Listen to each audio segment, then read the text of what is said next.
Greetings, ladies and gentlemen, friends and fiends, and welcome to Free Range Idiocy, the podcast about everything, but it's mostly just the stuff we like. It would be nice to say that this podcast began as a couple scrappy idealists with a song in their hearts and a story that needed to be told. That through trials, they persevered and achieved their dreams, changing the podcasting landscape forever. However, to quote the legendary great quarterback Shane Falco, that just wouldn't be our style. Instead, we're set to enter our 4th year of podcasting the same way we began, desperately clinging to the shredded remains of our sanity while screaming into the void incomprehensibly.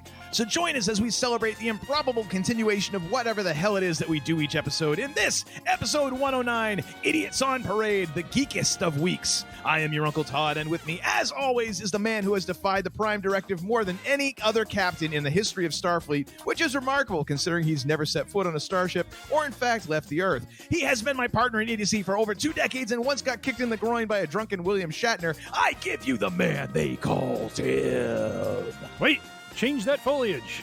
Release that creature. Screw with everything. How are you, sir? Yes, pretty much. I love how the Prime Directive is like, it turns into that thing like the Pirates of the Caribbean. Like, it's not so much a rule as it is a suggestion. A guideline, yeah. Like, if you don't interfere with other civilizations, unless you really feel like it, and then have at it, you know. Don't and mess then with the ecosystem. Yeah, don't mess with the ecosystem. Don't mess with the animals. I love that. Screw with everything. I have no idea if that's from anything, but I love it. That was completely from the mind of the man they call Tim. So yeah, that's great. Sweet Moses. Oh yeah. Oh boy. Well, folks, we're in for a ride this evening because this right here, episode 109, is the beginning of our 4th year of podcasting. Say what? Even consider, I know I've said this before at least a couple of times, even considering the fact that really there's no one to cancel us from doing this, I am shocked that we have not been canceled somehow. That our podcast host is just like, no, I'm sorry, we have standards and you're way below them. We were giving you a chance to maybe up your game, and you've only downed it, apparently. Like you've. I was going to say, were our podcast credentials revoked at some point? But then I'm thinking, did we ever get podcast credentials to begin with? No, we haven't. We are essentially like that person who sneaks into the Super Bowl because they have a ladder and like the bright orange vest. That's it. Like, we just kind of strolled in like we knew what we were doing, and everyone goes, fair enough. And now they're like, crap. Did you check them out? Did anybody bother to check their IDs? Son of a mother! Now where are they? And we're over there, essentially dancing on the 40 and the 50-yard line in our Fruit of the Looms. That's really where. That's who we are. We are the streakers of the podcast world, essentially. Good Lord. Just really not doing any of the public any good, and just really annoying. You know, if that's the case, then our Top Gun episode must have been the streak across the Super Bowl field, because man, that thing just keeps climbing still. Jeez Louise. Thank you to all of the 544 people who have downloaded that episode. Wow. So what I was discussing with Mrs. Uncle Todd today, and I think that we need to incorporate this starting next week, because this is short notice. I'm just springing this on the man they call Tim right now. In order to keep those sweet Xenu like Tom Cruise alien numbers just chugging along, what we need to do is we need to have, as part of either the Week in Geek or its own segment, This Week in Tom Cruise. There we go. Yeah. And like that way we could just, hey, there's Tom Cruise content every week. Come on, folks. Come on. Come back. You know, that could have been a Costner joint, but you know, Cruise got us more downloads, so we got to go with what got us to the game. You know what I mean? I mean, if you're going to whore yourself out, you might as well go for the one that gives you the numbers. That's what I'm just saying. I'm pretty sure Abraham Lincoln said that. I'm pretty sure that was Abraham Lincoln. I might be mistaken. It might have been Amelia Earhart. I don't know. So one thing to point out too, just for the listeners to kind of give a little bit of a preview here. So not only are we starting our 4th season here, but did you ever think we'd take this show on the road at some point? I did not. This is actually our last episode before we hit the road. Idiots on the road. Oh, dear God, the country is not ready for this. Where's Willie Nelson when we need him? And that's saying something considering the shape that the country has been in over the past few years. The fact that we're hitting the road is going to be interesting. Yes, Indeed. The idiots will be meeting up in person, ladies and gentlemen, in Colorado of all places, because, well, I mean, everyone will be high there. So apparently that's the only circumstances that can deal with the two of us in close proximity. It's the elevation, people. It's the elevation. If there's copious amounts of weed available for everyone around, not for us, just for everyone around us to be able to stand us. That's the real marker. But yes, we'll be attending a concert out in Colorado at Red Rocks, which is a bucket list for me, and then further a bucket list because of the band that we will be seeing, or bands.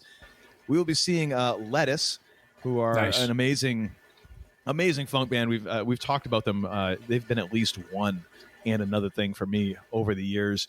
But then the prime act for myself is the mighty Tower of Power will be making their first ever appearance at Red Rocks. And I'm going to be there. And literally, I'm sure during the encore, I'm just going to be like, that's it. The meteor can hit now. I've peaked. I've done it all. Yep, that's it. That's it. Just take me now. Oh, there's actually it's probably an apocryphal story, but apparently Fats Domino would, as he'd be playing on stage and he'd be in the middle of a real hot solo, he'd yell out, "Somebody shoot me while I'm happy." There's a very high probability that will be me at Red Rocks. So if you hear that, Tim, just understand what I'm laying down there. 10-4. But we've decided to do a little something different here because, to be quite honest, the Week in Geek has been a little, on the scanty side, shall we say, over the past couple of weeks, because it seems like the news had kind of slowed down to a trickle. And this week, all of a sudden, the floodgates opened, and there's plenty to talk about. Desert of information followed by a dam breaking and just absolute flooding of news and info that we need to get on top of here. So yeah, it's like we've stumbled across an oasis in the middle of the desert, and it is filled with geek news and a pond full of bourbon. And well, damn it, if we aren't that in there somewhere. I mean, come on. Anyone who's listened to us for a while ought to know. Oh yeah, they're totally swimming in that, and that's not very hygienic. But oh well, it's alcohol. And next week with you and I together, and there being some distilleries in the area that we will be in. That's just a mixture of trouble right there, my friend. I Googled distilleries in Denver, Colorado, and good sweet Lord. Just page after page after page after page. I'm like, oh boy, I might need to pack a second liver. This might be. I don't know. Schedule the transplant. I might need to just bring a transfusion with me. I'll bring a home transfusion kit for us. That'll be good. Sweet Moses. But anyways, so what we're going to do this week is we're just going through a whole bunch of news items and trailers, which means, yes, folks, the Week in Geek. Tim has finally annexed the entire damn show. He has achieved his dream, which, I'm all about making people's dreams come true. And as long as this doesn't involve a Star Wars trivia segment, I'm happy. He can have the damn show. If that means that we can finally put that to bed, like next to the old Rancor, great. Uncle Todd has his bucket list. I have mine. Well, I will put a check mark next to one line item on mine. The only thing is, for your bucket list, sometimes I need the bucket so that I can vomit. That's all it is. But, you do you. You do you. Indeed. But we have a whole bunch of news here. We have a whole bunch of stuff going on. So I guess we ought to dive into this. However, we actually have a sponsor. So this sponsor... there we go. This sponsor is actually getting one heck of a deal, because not only are they sponsoring a segment of the show, they're in fact, because this is the entire show, the geekest of weeks. They're getting the whole show, which, I mean, actually that might be more of a deterrent. I don't know, depending on your view of things. Anyways, the check has already been cashed. The quarters have already been dispersed. So, we'll just read this anyways. Pardon me. I'll have to edit that out. The Kraken, ladies and gentlemen. No, that was weird. That was like one of my cheese fries just popped up and wanted to say hi. Anyways, this episode is sponsored by the Coalition for Stay Right Unless to Pass, who would like to remind you that unless you want to be lumped in with all manner of Let me start that again. This episode is... Wow, this is great. This episode is sponsored by the Coalition for Stay Right Unless to Pass, who would like to remind you that unless you want to be lumped in with all manner of moronic, rude, uncouth dingbats, that you should remain in the right-hand lane while driving unless you intend to pass the car in front of you. Mm-hmm. No, it doesn't matter if you have to make a left-hand turn 5 miles down the road. No, it doesn't matter if you think the left lane has smoother pavement. No, it doesn't matter that you pay your taxes and therefore should be able to drive wherever you'd like. You're a moron. The Coalition for Stay Right Unless to Pass thanks you and wishes you a good day and happy motoring. All right, so where do we... Yeah, and we thank you and go pound sand. I just added that little bit of commentary on my own. I'm improvisational, you might say. No, you're kidding. I know. Shocking. So where do you want to start this all off, sir? I mean, where do we begin with this bonanza of news? Actually, the first item isn't so much news as it is just kind of a follow-up to our prior You mean episode. I just lied to all these people? No. This will be a quick one. This will be very quick. It was a just a point that I just wanted to kind of touch on from our Kenobi Real and Jabroni, where I was victorious not just for one bottle of bourbon but two. Which is apparently being broken up into multiple shipments of like a dropper full or something like that. It's more like a rent-a-center plan sort of thing. Is it a layaway? Is that what you tell me? Your bourbon's on layaway. Except the thing is, you're not paying for it. I am. So it's kind of like a Christmas club. You remember those? I do. And I remember as a kid, just the whole concept of layaway and just the term just made me giggle because I just thought it was funny. I'm like, what the heck does that even mean? So anyways, all right. But jumping into just Kenobi, our last episode, Uncle Todd and I dissected and discussed the Kenobi season, the Kenobi finale. But one thing we kind of overlooked a little bit. I mean, I think we might have mentioned it slightly, but I wanted to go back to was basically the final battle between Vader and Kenobi, especially after the scene where Kenobi kind of slices a part of the helmet off, and we see part Anakin, part Vader. And all I wanted to touch on real quick was just to give kudos to those that produced the episode and made it what it is. Just the fact that we got that scene where we kind of got a little bit of the Hayden Christensen voice coupled with the digitized James Earl Jones Vader voice, and just just the impact that had. On that scene where very emotional scene, by the way, as well. I mean, I know we talked about it a little bit, but really was surprised. And I think you mentioned this as well, surprised by just how emotional it was. And really, that ask of forgiveness from Kenobi was something, that I wasn't expecting at all, but thought it was really well done. Really resonated because of the history of these characters, but I really enjoyed how the voice of Vader just vacillated between his human side and his machine side, and especially I mean really it gets hammered home when he says that when he talks about how he is not his failure, and he says Obi-Wan, and so most of that statement is made as Hayden Christensen, his human voice, but when he says Obi-Wan, it's completely Vader, and I just thought that was just kind of a really really cool way to kind of present essentially what is two sides to this person. There are really there's the human side, and then there is the machine side, and I thought that was just a really nice detail that they worked in, something I wasn't expecting at all. I mean, I don't know what I was expecting, as we talked about from that last fight, but just I just thought it was just so well done, and just really elevated what was their last go around, as Kenobi and Vader. Your thoughts, sir? That's an interesting point, and I hadn't really thought about that much. I remember as I was watching it, like, oh wow, that's kind of cool how they're messing with the voices and stuff like that. But that idea that you bring up of those two sides, and then kind of that it morphing into the Vader voice at the end when he finishes, it makes me. The first thought I had was going back to.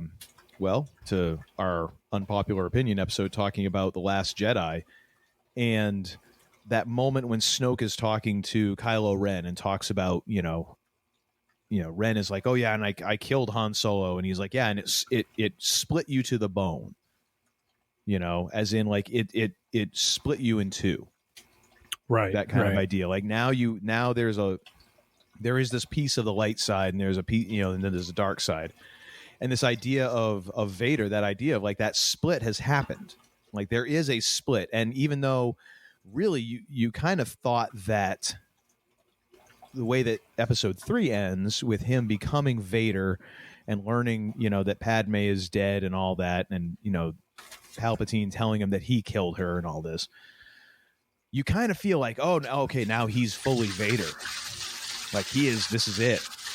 And now it kind of almost feels like, okay, well, maybe it isn't quite, maybe it finally was that moment in Kenobi when he tells, Kenobi that I killed Anakin, that you're like, okay, now any hope, any vestiges of Anakin Skywalker are now really gone until he comes face to face with his son. Yep. Like he is now swung fully to the dark side. Either that, or you're at least getting that confirmation. Yeah, it is very interesting. And I feel like too, it's a really nice way to not so much explain, but kind of help support or reinforce what we saw in the original trilogy when, in Return of the Jedi, when Ben explains to Luke that. That it really was a certain point of view, and he really felt that, the man he knew as Anakin was gone, and I thought they did a really, really phenomenal job of kind of reinforcing that point in Kenobi, where, Obi-Wan at this point, I mean, and this part we definitely talked about, but I really thought it was a really powerful moment when he just kind of turns around and just says goodbye, Darth. Like he's just done with him, like you are someone I don't know and I don't want anything to do with, and I'm just walking away at this point. And I think that kind of helps reinforce some of the things we hear and see in the original trilogy when Ben, first when Obi-Wan first explains to Luke who his father was. He talks about him being a cunning warrior. I think that callback that we saw to the Clone Wars time period when they had that sword fight was partially to reinforce that, as well as when he talks about when he talks about Vader betraying and killing Anakin. That's really what he saw. Like he was really trying to bring his friend back, or at least try to connect with him on some level. And he just saw that the man he knew is just no longer there.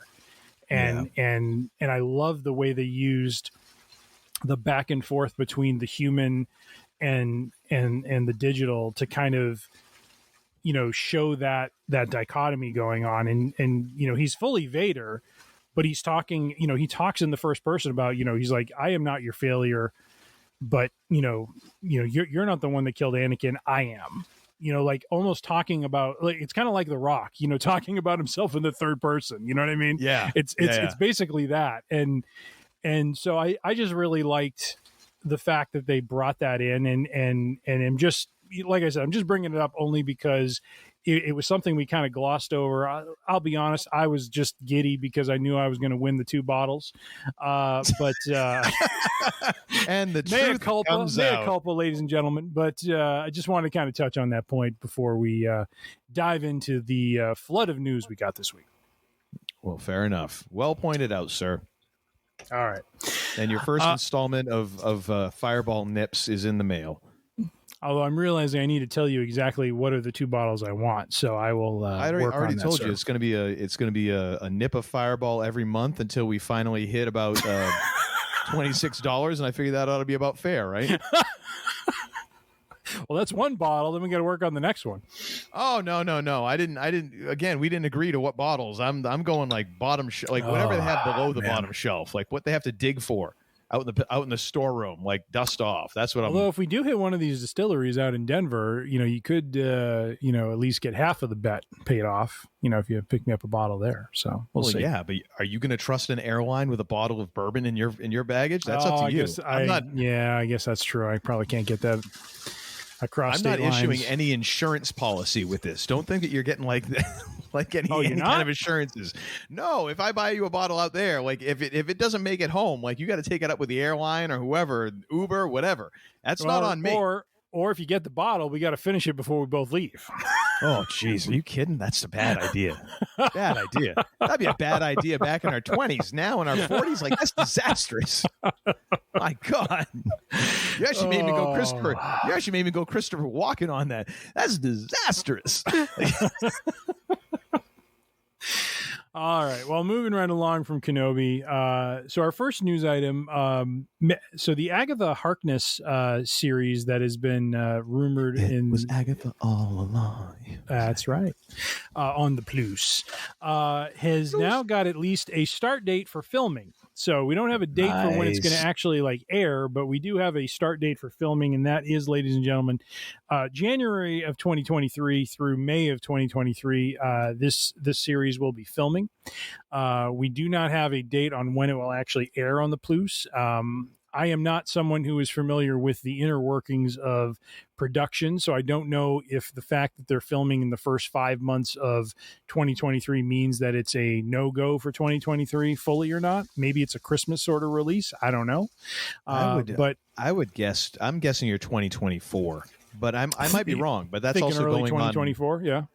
I mean, it might not even be early. I mean, when you think about how much stuff that they've got coming down the pike, and it seems where they're shuffling some more like origin stories and stuff onto the Plus. I mean, you kind of have to look at what series you have on the schedule already and what's coming up. I mean, maybe, but I mean, I think late 2023 would be like very optimistic. That's my feeling. Yeah. Maybe what I find interesting is when we go back to when WandaVision first aired, that was early 2021, correct? Yeah. Oh my gosh. Yeah, because COVID hit in March of 2020. I remember watching it in January. Yeah, so it'd be 2021. So it's kind of incredible to think about the fact that it's been like 2 years. Mm-hmm. Or sorry, it will have been 2 years when they start filming. And her character, in this article we were looking at from CBR.com, was basically calling out, again, how there's a lot of nominations around, for Emmys and so forth for her portrayal. But it's just interesting how long it takes to kind of roll some of this stuff forward, Well, I mean, if you think about it, to me, the length of time between the two says to me that it wasn't necessarily in stone that they were going to lean into the Agatha Harkness character. Yeah. Maybe I missed a memo or whatever, or maybe it was always penciled in, but to me that says like you really hadn't planned this out, because you needed to get a writing room together, you needed to figure out what it was, you need to get the scripts, because I mean, even the fact that we're just over midway through 2022 and you're not starting to shoot for another 6 months, really. Right. I mean, right. To me, that says like they might not even have all the scripts done at this point. I don't know. I'm just guessing. But I mean, to me, that says like they didn't necessarily plan on Agatha being this character that people be like, wow, I want more. Right. Or maybe they weren't planning on, Catherine Hahn just like chewing scenery around both, Olsen and Bettany and going, all righty, let's get more of her as soon as possible, please. Like I was kind of shocked that she didn't find her way somehow into Multiverse of Madness, honestly. Yeah. To satisfy some of that kind of like, to just be like, hey, I'm still here sort of thing. Right. You know what I mean? But, and that's an interesting point you make, is the fact that, they probably weren't banking on Catherine Hahn her character resonating the way that it did. Right. I mean, it's, not that she did a bad job or anything like that, but I mean, I don't know that they expect it to be this sort of award nominating performance that, turned into this, hey, maybe we can build, some kind of like small series around her to kind of forward, some part of the MCU or something like that. Which is, this is one of the things that, I mean, first and foremost, I mean, I'm in the bag for Catherine Hahn. I've enjoyed her in every single thing I've ever seen her in, but I will admit that I've not ever been like, oh yeah, and I need to see her in more stuff now. I've just been like, oh, she's great in this, and she was great in that, and oh yeah, I loved her in this. But for whatever reason, I don't know. I guess I kind of just was like, yeah, okay, well, yeah, she's just in these things, and man, I feel bad about that now because she was phenomenal in that, and I should have seen it coming. But the bigger point is, this is what Marvel does really well. That not to again use DC as our punching bag, but it's just so much fracking fun. Let's just use DC as our punching bag. Yeah, this is what Marvel does very well that DC and Warner Brothers really sucks at, is making adjustments and reading the room and maybe going, okay, that didn't work, or hey, let's lean into this, let's do this, instead of just, nope, we're going to go ahead and we're going to do it our way, or like, oh, people like, gritty, oh, here, oh, you want jokey, here, and just like avalanching you, like zero subtlety. Right. This is something that Marvel has done very well. Like, oh, people kind of like it when Thor gets a little goofy. All right, well, let's try leaning into that. Let's lean into it a little bit more. Okay, hey, Taika, you want to take a swing at this and go for it, because we think it's going to work, because we've seen it kind of, we've seen it heading in this direction and people react to it. So, all right, let's go for it. And it's a calculated risk. It's a risk, but they at least seem to do it gradually with a little bit of subtlety, instead of like, hey, let's beat the fans over the head with it. Yeah. And so it wouldn't surprise me. They're like, all righty, let's build this series, because people love, again, even something stupid like the release, the Zemo cut, and they're like, oh yeah, okay, fine. You know what? Because this is something we're going to hand to an intern. Here's 60 minutes of Zemo dancing to techno music because we can. You know what I mean? Like, they just do that stuff well. And it's shocking. And the reason it's shocking is because so many people do it poorly. Yeah. It's like it's almost like the New England Patriots. Like, you're really good because everyone, it's not so much that you're that smart. It's just that everyone else is that dumb. Yeah. You know what I mean? Anyways, who would have guessed that I would have brought all that back to the Patriots and still managed to pound on DC a little bit? Well, most everybody. But yeah. Oh, I'm so in for this. Catherine Hahn in her own series. Yes, please. Well, and I'll be curious to see how they like connected into the larger MCU overall, because they're getting into the multiverse and all this. And so it'll just be curious to see how they kind of connect all of it up. Well, what exactly she'll be used to kind of forward, if it's going to be tied to Wanda or something else. Yeah. And I mean, the nice thing is, I mean, just with the absolute backlog of characters, canon issues, storylines that they have, they've got so much on all of these characters, because most of these characters have been around for a while. Like Agatha Harkness has been around for a little bit. They're not just bringing stuff out of thin air, which is, again, not to use DC as our punching bag, but I'm going to do it again because, damn it, I can. DC has the same advantage. Like, they've had all of these decades of storylines with all of these characters, and for whatever reason, this is the best they can come up with, which really is horrible to watch because I like geek. I was hoping that DC would do well. Like, I was hoping for more geeky kind of superhero content because I like it. I mean, I'm not going to pretend that all of it is to the level of like Endgame or some of these movies that I'm like, okay, this transcends its genre and becomes really a really good movie. Yeah. But if it's a fun movie, I'm in. But oh my gosh, it's like you have all these issues to go back to, all this storyline, all this material, and this is the best you can do? Oh my gosh. Yeah. What the hell are you thinking? You have all this stuff to do, almost like with Sony, which is another one. Like, you have all this stuff to choose from, and you give us Morbius. Yep. And then because someone's like, hey, there's a meme, people like it. Like, no, they're not laughing with you. They're laughing at you. Let's re-release it. And it makes like $4.73. They're like, whoops, I guess that was a miscalculation. You think? You think? Oh my gosh. Oh, anyways. Good stuff. Hey, 2 hits on DC for the price of 1. You're welcome. After saying we wouldn't make DC our punching bag, boy, did we ever make it our punching bag. Oh yeah. You know what? And I say that with tongue firmly planted in cheek. I like to work over DC like a fracking heavy bag, man. Oh yeah.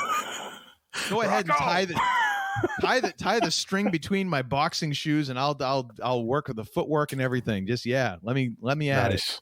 Nice. And let's see here. The Mrs. Uncle Todd is here to deliver this week's words of wisdom. What do you have to say? Don't pee in the wind. Don't pee in the wind, ladies and gentlemen. That's there we go. There it is. There we go. What about any Tom Cruise content that you can throw at us? Because that's always big views. He's batshit crazy. All right. Well, thank you for throwing that in that I've got to bleep. Go figure. The person cussing on our show is my wife. Delicate flower that she is. All righty. I was going to say you just actually increased your production work that you need to do on this episode. Oh. Thanks, honey. All right. Well, there's a train wreck I wasn't expecting.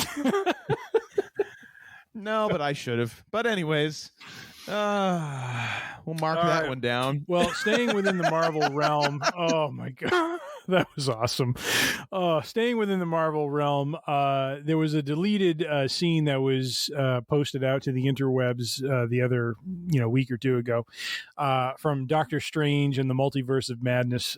Yes. We saw Bruce Campbell debuted in the MCU as none other than the often referred to and much popular character Pizza Poppa.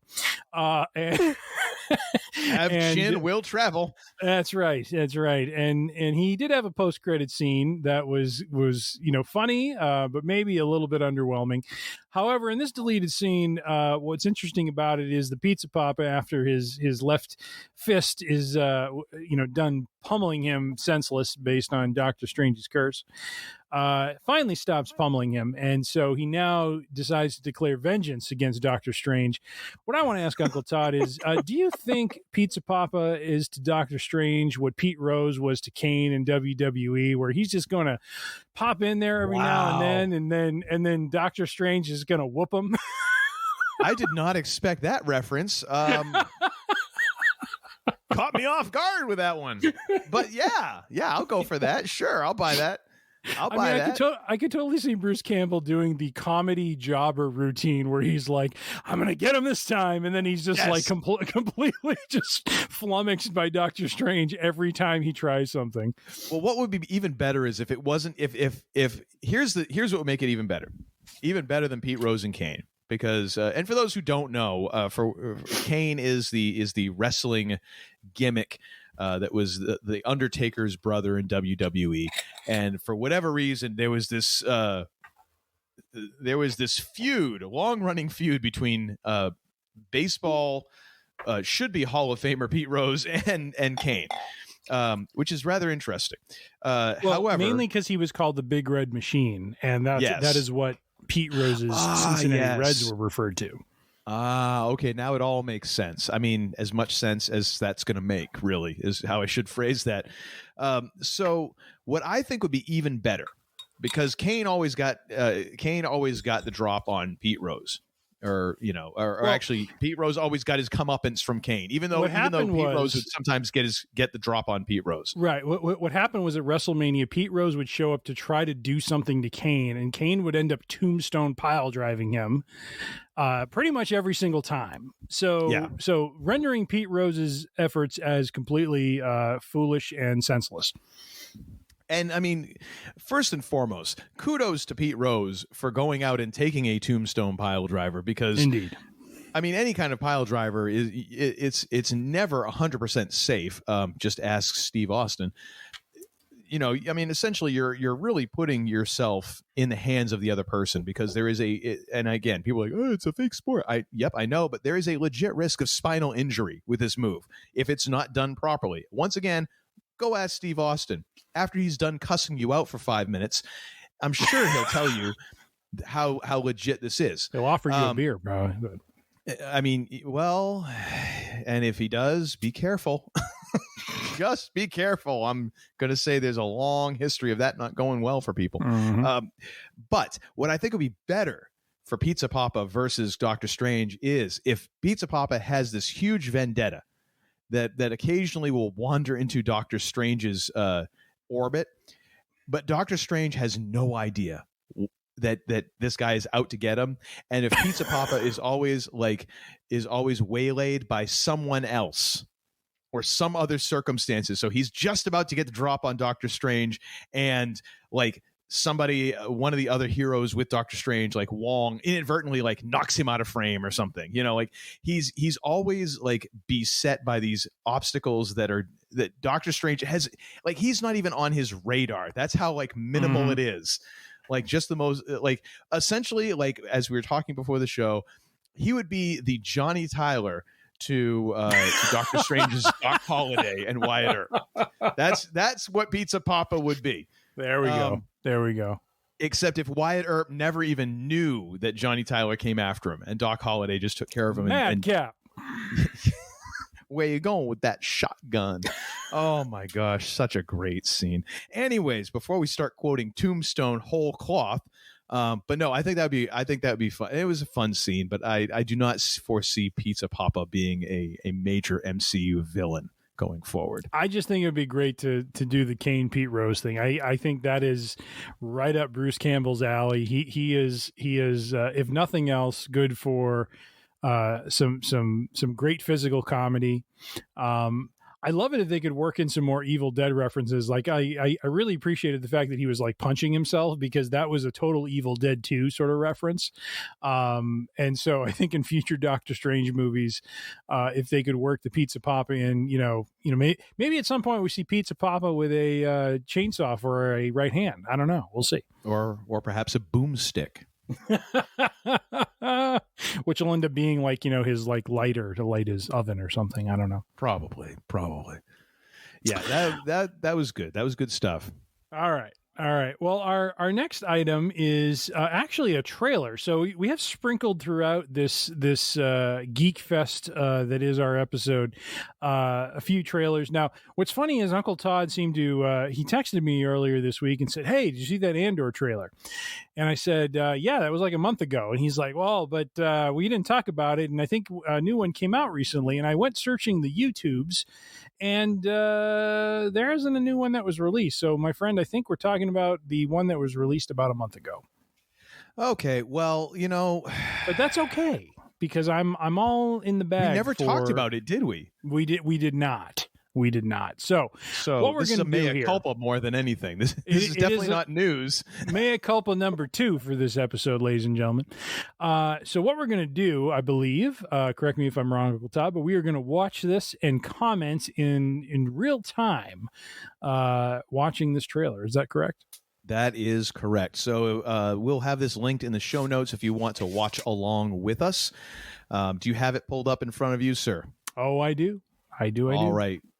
So if you get to it and you get through whatever advertisements YouTube throws at you, and you get to all zeros, we're going to start there, and we'll count down from 3, 2, 1, go. Action. I love how this just poor schlub. This. I love he's kind of like, stretching before he does this. Well, the funny thing is, so it starts off a little comedic, but then the sound gets so menacing immediately. That's what I love about this trailer. So this sound right here sounds very close to what they did in Dune with the Sardukan army. Okay, yeah. Where the one guy was up in the tower kind of like doing that whole thing. Yeah. Oh my gosh. Yeah, so I mean the way they use sound in this trailer is phenomenal. Oh yeah. Yeah, I was going to say that. The sound is just such a defining part of it. Now what concerns me is whether or not they're going to be able to carry this kind of vibe throughout. So, that Imperial you just saw there in the white, yeah. He was, I believe he's the same actor who played this villainous character in Game of Thrones. That was like part of one of the biggest twists in the show. And so I'm excited to see him as an Imperial. Stellan!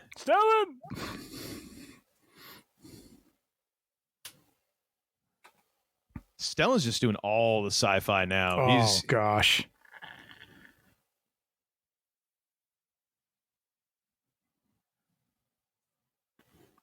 Yeah, this looks pretty badass. I just love the deeper dive into the universe. That's what a reckoning sounds like. Boom. Yeah. Got some Mon Mothma in there. Yep. I love it. Love it. Coming August 31st, not that far down the pike. My I don't know. goodness. You think a real jabroni is in order? I mean, that's so wide open, dude. That is so wide open as to what's going to actually happen. We used very good wisdom in not doing a real jabroni for Thor because, quite honestly, there really wasn't, and I'm not giving anything away when I say this, I really didn't feel like there was anything real jabroni worthy within the movie. You know what I mean? Well, yeah. Like a lot of times when we do real jabroni, it's about rumors that, around things that may impact the larger MCU or may impact, the character in terms of its relationship to other characters in the MCU. Honestly, with Thor, not there. And Andor, I kind of feel is maybe something similar. Like, I don't know that there's any like big theory or rumor around this series other than just kind of showing what I'm guessing is going to be the genesis or some of the genesis of the rebellion. Yeah. Yeah, I don't know. I mean, we'll have to see what kind of floats on the interwebs over the next month or so. But yeah, I understand where you're coming from. Yeah, and I think part of that with Thor Love and Thunder too was and you actually saw Thor and Love and Thunder this afternoon. Mm-hmm. I am going to be going to see it tomorrow. I believe I'm going to the 11 a.m. showing. There you go. Because I don't like people, so I'm going to that one. Going to buy some lunch while you're there, or no? I might sneak in like a sandwich. I might have myself a sandwich while I'm there. Sandwich. Yes. I'll be wearing a winter coat. You'll be like, yeah, this guy doesn't look shady at all. Luckily for me, it's all like right. A bunch of people who were really like, I don't really care. Uncle Todd is going to look like Kenobi in episode 5 when he was smuggling little Leia with him and wearing the big overcoat while he was doing it. Like, that's going to be Uncle Todd sneaking the hoagie into the movie theater. Well, the thing is, I'm bringing my daughter, and so she has like a little backpack that she carries around. So we might just like stuff all kinds of provisions in there because they're not going to stop like a kid. No, not like she's a little kid or anything, but they're not going to stop her. It's like, oh no, that's like that's her bag. You can't. I'm not going to go through that. And in there, I'm going to have like have my sandwich, have a couple seltzers, some gummy bears. Nice. Might even have, I might just go the whole 9 and bring like my own little sterno and set up like a little buffet. It'd be nice. Gee, you bringing like a small, like, hibachi with you? You gonna be grilling some like flank steak, man? My man. I might actually. It's a nice thought. I mean, I would, except the sizzling would probably interfere with the sound for, I would simply enhance the action behind the Thor movie. Yeah, I know. But I mean, yeah, so a lot of, it seems like a lot of folks are kind of running down Thor a little bit and all of phase 4. Like phase 4 has not been people's jam necessarily. Yeah. Which I think is kind of funny because it's almost like, to bring it back to sports, it's a little bit like what the New England Patriots are going through right now in terms of like, yeah, you're in a rebuilding period. Like you've just lost a ton of characters and people that were, very integral to the first 3 phases of this entire juggernaut that was built. Yeah. And now you've got to kind of figure out what's next, and you've got to steer towards what's next. And it's like, yeah, some things are going to hit, some things are going to miss. And, I mean, some things have hit, like Shang-Chi. It seems like people universally love that movie. Eternals was, to me, it wasn't a bad flick. It was very down the middle for me. Yeah. And it seems like people are kind of having a similar reaction to Thor, except I wonder if it's just like they're expecting another Ragnarok, and it's like, that's just not happening. I haven't seen the flick, so I'm just going to reserve too much judgment there. But I don't want to say too much because I don't want to spoil it for you. But I will bring you back to Andor, which to me, that trailer just, like this is the stuff that I really enjoyed out of like Mandalorian season 1 and, Mandalorian overall. But in season 1, love the detail, like the drilling into the universe in very specific ways that we just didn't have the time to do in the movies. And, true. Especially in this time period where it's, probably the beginnings of his involvement in the rebellion. And so I'm really, really excited to see that. We got a little bit of a taste of it in Kenobi. And I say a little bit because, we saw Bail Organa with, some of his family, talking in a, kind of a banquet in Alderaan about, the impact of the Empire and how it's starting to finally pay off for some of them and stuff like that. And it I'm curious to see like what are they kind of drilling into a little bit here. I'm guessing based on the trailer where they're, you hear Andor's voice talking about how they're satisfied and fat and that sort of thing, that it's really kind of dealing with the almost the class discrepancy that's going on between the Empire and a lot of different civilizations in terms of their struggle just to survive. And so I'm excited for it. I think it's gonna be a very, very, very solid series. I'm looking forward to it, even more so after this trailer. I'm ready for it. But I love the guy playing, getting the hammers and getting ready to like sound off on the bell, stretching out, starts pounding on it. Love it. Love it. Well, I mean, dude, those are some heavy hammers. Like you gotta be careful. You gotta pull something. Curious if they hired the guy that did the Sardukan army chant though. I love that stuff. You know what that actually is? That's just that guy from The Simpsons. It's just that slowed down like 100 times. Pitches dropped, slowed down. There we go. Yeah, see? That's what it is. You're welcome. All right. Well, this next one, I can't wait to get Uncle Todd's take on this because he's written up quite a few notes in our show notes, or at least our show outline here. But this next article comes to us by way of, sorry, let me just get myself reoriented here. InsideTheMagic.net, a story about this book called Shadow of the Sith that is providing some backstory for elements of Rise of Skywalker. And based on your notes in our outline here, sir, I think you're a big fan. You're buying this, aren't you? What a fracking hit piece this was. Inside the Magic is basically, hey, this is inside the mouse's rectum, essentially is what it sounds like.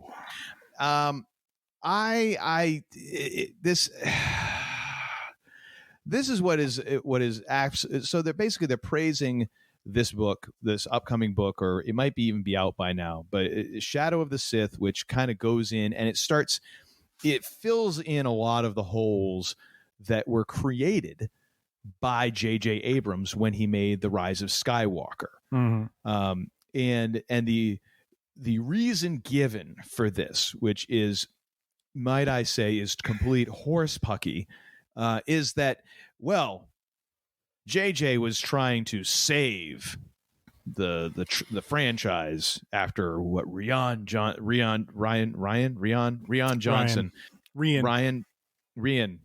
Okay, give me a couple more pronunciations. I'm asking for the right one, not for like your riff on it. Rian. Oh my gosh!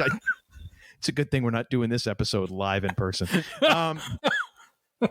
But for what Rian Johnson did, like, oh my gosh, he had to save it, so therefore he had to go out of his way to create these things out of thin air, and then, well, now this is filling them in. It's like, okay, complete crap. No, he did it because he wanted to, and now because, you know, what, for reasons, whatever, because they've decided that Rian Johnson is just like the complete scapegoat for everything that was wrong with Star Wars ever, even before he was born.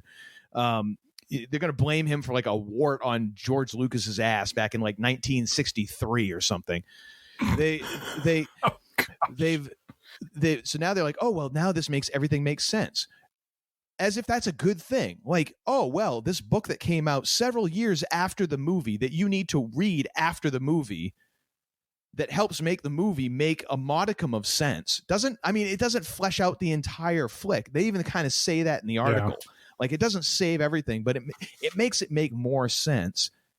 If you need a fracking book to make the how long was Rise of Skywalker? It was a freaking bloated ass movie. It wasn't short. It was like two and a half hours. Yeah, 2.5. If you need a book, a follow-up, an addendum to your 2.5 hour movie, guess what? You shouldn't do this movie thing anymore. And I say that as someone who has always enjoyed J.J. Abrams' work, who gets a kick out of J.J. Abrams, and is glad that J.J. Abrams is around, and is glad that J.J. Abrams took on this thing. I've fracking had it with this whole thing about, well, the whole problem with the sequel trilogies was The Last Jedi. It completely ruined everything. Go suck on a womp rat. All right, I'm fracking sick of this. Like, it's so stupid, because one of the things, they're like, oh, well, it goes about fixing the deep cracks in the Star Wars universe that appeared after the Disney purchase. Like, did you watch episodes 1 through 3 at all? Mm-hmm. And the fact that all the cracks that opened, midichlorians, anyone? Jar Jar Binks, anyone? I request episode 3. We're just retconning that because, oh, well, it's George Lucas, and now everything is wrong after Disney purchased it, and then because it's inside the magic, so it's so far up Mickey Mouse's bunghole that it's actually seeing out his right eyeball. We've got to now shine up the Disney purchase. So now it's Rian Johnson. It's that guy. He's the one who screwed it all up. Get him. Like, are you kidding me? Are you absolutely out of your gourd that, like, oh, well, and now this book fixes the 2.5 hour movie? If you can't get it done in 2.5 hours, you shouldn't make movies. Period. End of fracking story. I don't care if you're frickin' Stanley Kubrick. If the movie is that disorientating and screwed up, and you had to just like poof things into existence and then explain it with like a 300 to 400 page book afterwards, so you're like, oh, well, it kind of fixes things. You didn't do your job. Sorry, happens. But don't try and scapegoat the freaking, because it's like everything in the world that has happened bad since The Last Jedi came out is because of it. Like, I'm sure that in the next article on Inside the Magic is going to be like, oh, well, and by the way, Rian Johnson also caused COVID. Folks, I think I finally broken Uncle Todd with this article. Not broken, just to me, it's just so ridiculous. So ridiculous. Well, I have in my notes. So first off, I just want to request that we maybe keep it to episode 1 and 2. Let's leave 3 out of it. 3, I think, was pretty good. Keep in mind, 3 was pretty good because you're comparing it to 1 and 2. I know that to me is where again, like I enjoyed episode 3, but you have to put it in context, because if you put episode 3 up against, like, oh, I don't know, Empire, A New Hope, how does it perform then? It's still a good episode because that was the meat of the story. But I mean, here's the thing: like you might say, if you said, okay, the first 6 movies, okay, easily people would probably put New Hope and Empire 1 and 2. Agreed. Probably some people would. Original trilogy and prequel trilogy, you're right. It would be original trilogy, it would go 5, 6, 4, and then 3 is what it would probably go for me at least. Oh wow! So you'd actually put Jedi ahead of Return of Jedi ahead of New Hope. Oh, that's interesting. Yes. But yeah, so totally valid. Like, I mean, it would be, to me, it's like, okay, it's either 3rd or 4th, depending on the person and what their particular jam is. However, if you actually had to like give it numeric scores, I'm saying that if you had to actually quantify it, there would be a definitive drop between wherever you decide to put episode 3 and the one above it. It's like it's not a close 3rd or a close 4th. It's like boom, boom, boom, and then we go down a ways, and hey, there it is. Right. Because again, like 1 and 2 were that not good. I'm not gonna say that bad because I mean, hey, it's Star Wars, so actually episode 1, yeah. I mean, because you don't even have to watch episode 1 essentially. Like everything else gets caught up. Like there was actually the machete order where it's like you don't even have to watch this because everything else gets explained in 2 and 3. Save yourself the time. Yep. I think there's a definitive gap in quality between those. So I mean, yeah, again, I'm splitting hairs because quite honestly, I'm flustered and it's starting to get warm on my sun porch again. So I'm ornery, ladies and gentlemen, ornery. It's getting kind of swampy down south, if you know what I mean. So maybe that's what's really Sweet kind Moses. Of rankling me at this point. But please, I cut you off. Proceed, sir. No, I was just going to say, like much to your point, when I read this article and then I was kind of making some notes for myself, one of the things I put was, is this too little too late? 100% yes. Does explaining the Sith Wayfinder and Exegol in a book really help, Rise of Skywalker that much? I don't think so. No.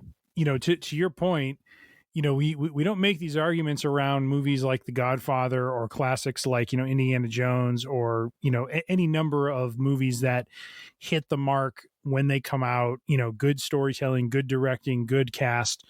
The fact that this book is coming out, I mean, it's interesting that it's a Luke and Lando kind of story. It is interesting that they kind of try to explain those things, Rey's parents, why they left Rey on Jakku.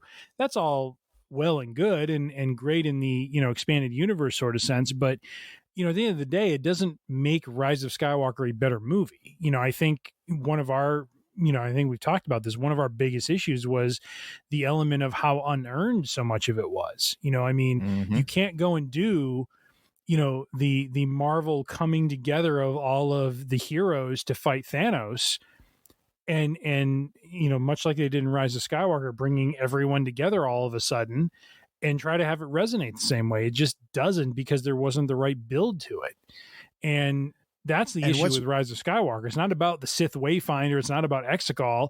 I mean, yeah, it has to do with the fact you got to lean on the Emperor again, but really what it comes down to is you didn't build the story in a way that led to, kind of that climax that you worked toward. It was, Rian Johnson set the table, as we've talked about already, and unfortunately the table was vacated. They didn't utilize what he put together, and I thought he put together a really what they did? Compelling he set the table for him, and they got scared of reaction, and they turned the table over. That's what they did. It's not that they vacated the table; they actively turned it over. Yep. No, that's fair. And the fact is, like, what makes it even worse, what makes Rise of Skywalker even worse is you're not that far removed from General / Princess Leia Organa, one of the prime figures in the rebellion and well known in her own right throughout the galaxy, making a call for help. Yeah. And no one comes. Right. All of a sudden, Lando puts out a call for help, and half the fracking galaxy shows up, and we don't know any of them. We don't know any of the spaceships. We don't know who they are. It's just It's just random ass ships that show up. I think one of them was the Galactica, right? Yeah, and that was one of the little things, which, pisses me off even more that they managed to besmirch Galactica by throwing it into this piss poor piece of crap. So, and that's right, I called it a piss poor piece of crap. I'm on record, and I'll stay on record with that. But the fact is, like, you actively went against what was set up. You turned the table over because you didn't like it, and now you're gonna try and retcon it. And it's not that far after Leia begs for help and doesn't get anything, but Lando somehow coaxes half the galaxy to show up. Lame. And you have a bad guy who, again, is just back from the dead about 5 minutes ago, who hasn't been around for years. Now all of a sudden he back. When you had it set up that Kylo Ren could have been the villain. Yeah. Yep. Oh, it's fracking horrible. And the fact, again, like it comes down to like, oh, well, this book explains everything. That's great. How many of the people who went to see the movie are now going to go back? Oh, well, they say this book is going to explain everything. No, I already paid X number of dollars to watch the movie. You didn't get the job done, slappy. I ain't going to go out and buy your hardcover book for, $35.95. Whatever the heck it is, or even when the paperback comes out for $12.95 or whatever that's going to be, to just for the pleasure of then filling in the holes that you created. Right. No. I mean, it's like when we talked about the Blues Brothers, and Dan Aykroyd was like, "Oh no, I have this whole thing about the car, does all these things and that and the other." And it's like, okay, that's John Landis. Like, okay, that's great. If you want to go to every single screening of this movie across the country and explain that to people, that's great. Otherwise, it's just a magic car. Just make it work, and we won't mention it, and we'll shortcut it. And you know what? Right. It didn't suffer. It didn't suffer because you just make everything else that good. And there's always an amount of things that you just have to accept in a movie. That's the thing. Mm-hmm. Like, I'm not knocking them for the Sith Wayfinder or for this or for that or whatever. It's nothing in particular. There's always things in a movie that you just kind of have to buy into, or that are dropped in and you're like, well, what the hell was that? I don't know. You're already in a movie where it's space magic is used as the explanation for half of what happens anyways. Fine. Yeah. But it's when you don't earn the emotion, when you don't earn the moments, when you do stuff that's just like cockamamie and you're doing it for the sake of like you're freaking a wrestling company trying to pop the half-hour ratings or the quarter-hour rating, and people are going to go, no, this is a jumbled mess. And it has nothing to do with what Rian Johnson did. Right. It's you. Own it. It's the old adage, if you have to explain the joke, it wasn't a good joke. Amen. Once again, the man they call Tim, summing it all up far better than I did, and much more succinctly and reasonably. Boom. Thank you, sir. Hey, moving on to the next one. Hopefully this will, if this one kind of brought Uncle Todd to the bad place, hopefully this pulls him up into the good place. Quantum Leap. So there was an article out of sci-fi.com about a alternate series finale that has come to knowledge apparently in actually around 2019, so about 3 years old. But this article was recently written around what that alternate series finale could be.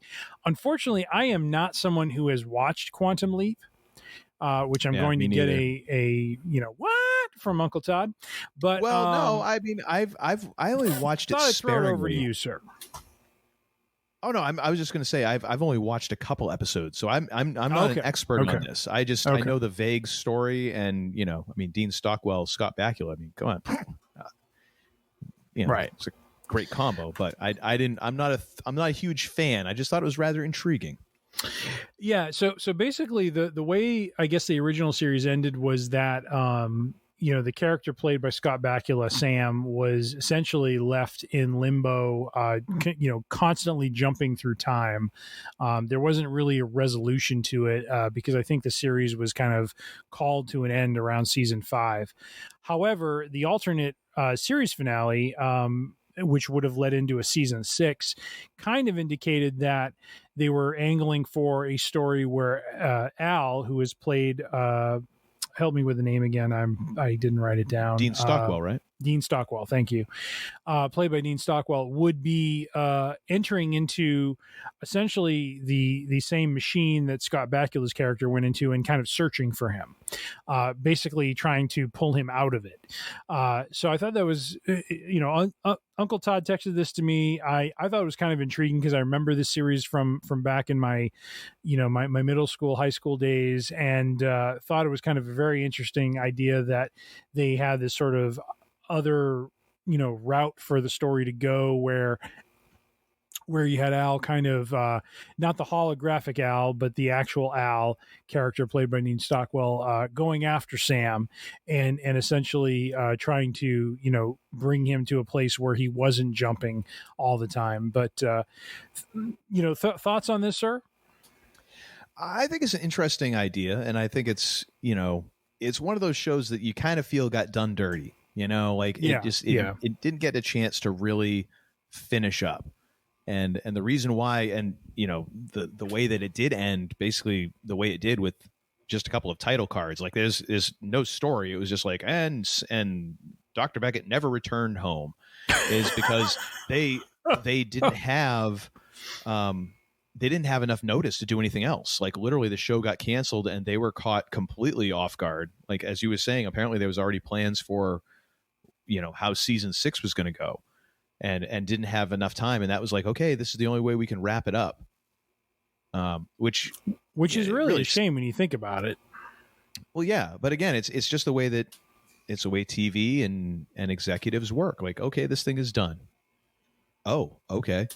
I mean, it's in some ways it's at least, they got 5 seasons because, there's entire movies that get buried. Yeah. That cost millions of dollars that just some executives like, oh, that was the Last Guys thing. Screw that. Bury it. We're not promoting it. We're not doing anything. We've got to release it, but I don't care if it makes dime one. We'll write it off. Yeah. So, I mean, at least they got that, I guess. But yeah, it totally got done dirty. And it's an interesting thing. And now they're doing a reboot of Quantum Leap. And there's some jabber whispering on the interwebs of now whether or not they might pick up some of this and run with it, and if Scott Bakula might actually make an appearance of some sort in this. Who knows? I don't know if it's a total reboot or if it's kind of a reimagining or of a continuation or what it is, but it opens up some possibilities. Yeah. Yep. Not enough that I want to go back and watch all the Quantum Leaps, but hey, if that's your jam, go right for it. Mm-hmm. Yeah, I mean, I remember the series being, somewhat of a touchstone, in terms of, some really good storytelling, character development. Never watched it myself, unfortunately, but really, really just remember kind of hearing about it on the periphery. And it sounds like it's one of those unfortunate cases where they just it's really too bad. Like NBC just didn't give them another 5 or 6 episodes to kind of close it out. I kind of go back to my whole thing with Dune, from the 1980s, where it's like, if you have to use like title cards to kind of like, intro or outro your show or your movie, then something fell apart along the way, kind of thing. Hopefully the story kind of does the actual job of the storytelling.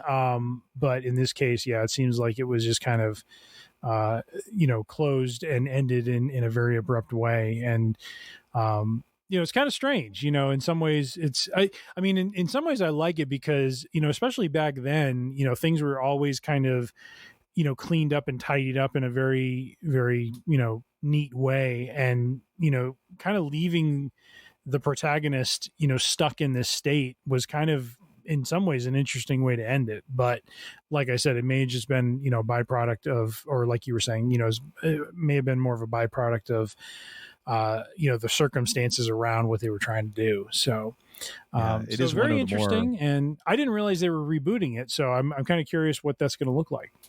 Yeah. It is one of the more downer endings of a TV show. Not quite as bad as Dinosaurs, if you remember that one. You remember that show? Not. No, I don't. So it was all about the dinosaurs who were sentient and had jobs and stuff like that, and it was all like prosthetic, wasn't it like a dinosaurs. sitcom? It was, which is why the ending of it was so crazy, because essentially the ending is the coming ice age, and it starts snowing, and the ending is like, what's going to happen, and I don't know, and you just see the snow falling, and that the dinosaurs are all going to die out, and that's the end. That was the finale of the show. Like, oh, dang. Yeah. All right. Someone was ticked off about getting canceled. So we're gonna end this one on the darkest note possible. Yee. Indeed. All right. Well, we're back to trailer time, my friend. Real-time trailers. Yes. And this one resonates with Uncle Todd and I, because let me set the table here. So Uncle Todd has always been a man ahead of his time in some ways. And when there was a point in time in kind of the latter part of my college career where Uncle Todd and I lived together. And he introduced me to this quirky movie called Clerks. And I was really fascinated by the whole thing. The movie was great. Uncle Todd educated me a bit on Kevin Smith and kind of introduced me to him and kind of been following him since then. So to see the trailer this past week of Clerks 3 debuting was very, very interesting. And so I think what we're going to do here is a real-time viewing of this and a bit of commentary similar to what we did in Andor, correct? Yes. However, I do want to make just one distinction, because and I appreciate you giving me way more credit than I am due in any circumstances. Oh, no, sir. You get all the credit. I would not have known Kevin Smith without you, sir. Well, and this is why I may be a man ahead of my time, but the man ahead of my time was our so the man sitting next to the man, sitting next to the man, so the man who was ahead of my time was our now common friend Brenda Moore. Yes. Was on for our Rush episode. And so he is the one who introduced me to Kevin Smith and to Clerks and to Mallrats and all that stuff. So he is due some credit for this. And so when Kevin Smith released his last movie, which was Jay and Silent Bob Reboot, he did this thing where he did a road show. So he would go around, and Kevin Smith has become kind of famous or infamous for his question and answer sessions. And he started kind of doing this like back in the day when he started out with Clerks. He would go to different colleges and they would ask him to speak, and he would do question and answers. And eventually it kind of developed into its own things. Like he has several DVDs now of his Q&A sessions. And one of the things that he's kind of infamous for is he'll spill the tea on just about anything. He even says it, like, there's a reason why people don't tell him things is because he will talk about everything. He is not shy about chatting, which is why it's so funny that his character in Clerks and in his View Askew universe is Silent Bob and very rarely talks, because normally in real life he can't shut up. Much like myself, which is why I feel a kinship with Kev, or Keb, as I've called him online mistakenly a couple times through misspelling errors. So he did this roadshow where you go and you see the movie in a theater, not like a movie theater, but like an actual like big old auditorium, and then he does a Q&A afterwards, and so you can ask him questions. And so when he did that, me and Brenda Moore went down to Boston to see this at I think it's a Beacon Theater or something like that. And it was great. Unfortunately, my dinner choice managed to get us there about 10 minutes late into the movie, so I felt absolutely horrible for that. However, it was a lot of fun, great night, and he's doing it again with Clerks 3. And so I've already purchased tickets to go see Clerks 3 with Brenda Moore in Portland, Maine in September for another like Q&A after the movie kind of thing. So yeah, it's going to be a lot of fun, and it's well worth it. So I have to ask, because you're doing this, and because I can, find my way into viewing this as well, should we bring Brenda Moore in for a kind of Clerks retrospective, if you will? Oh, I think for sure. I think we need to. I think Mike would be down for that. Yeah, I think that'd be a lot of fun. It's been a while since we've had him on, and I think we need to bring him in. So yes, indeed. So yes, let's watch the trailer for Clerks 3. We have that, and that'll be in the show notes. So if you got it all to zeros, here we go. In 3, 2, 1, go. Off we go. Oh, I love it how it starts off with that, like the ding, the bell, like you're opening the door. Yes. Dance your heart out, Jay. Yep. Oh my gosh. The old hockey on the roof. Gotta love it. And I love how everyone is just like looks their age. It's great. Oh my gosh, yes. The Tinder date line, I love it. Oh my gosh. I think it's funny that these two have stayed employed at the same place all these years. Well, and this is why you need to watch Clerks too, because it's different. All right.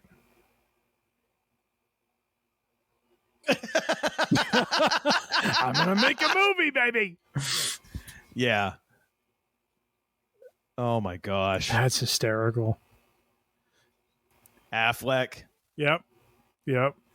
Oh, there we go. Silent Bob breaking out the moves. Yep, the flashback to Clerks 1.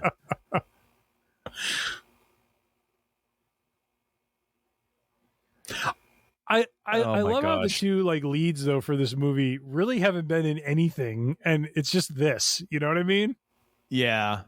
That's awesome. It's like this is their jam. This is their thing. That's awesome. Yeah. Mark Bernard making a cameo there. There we go.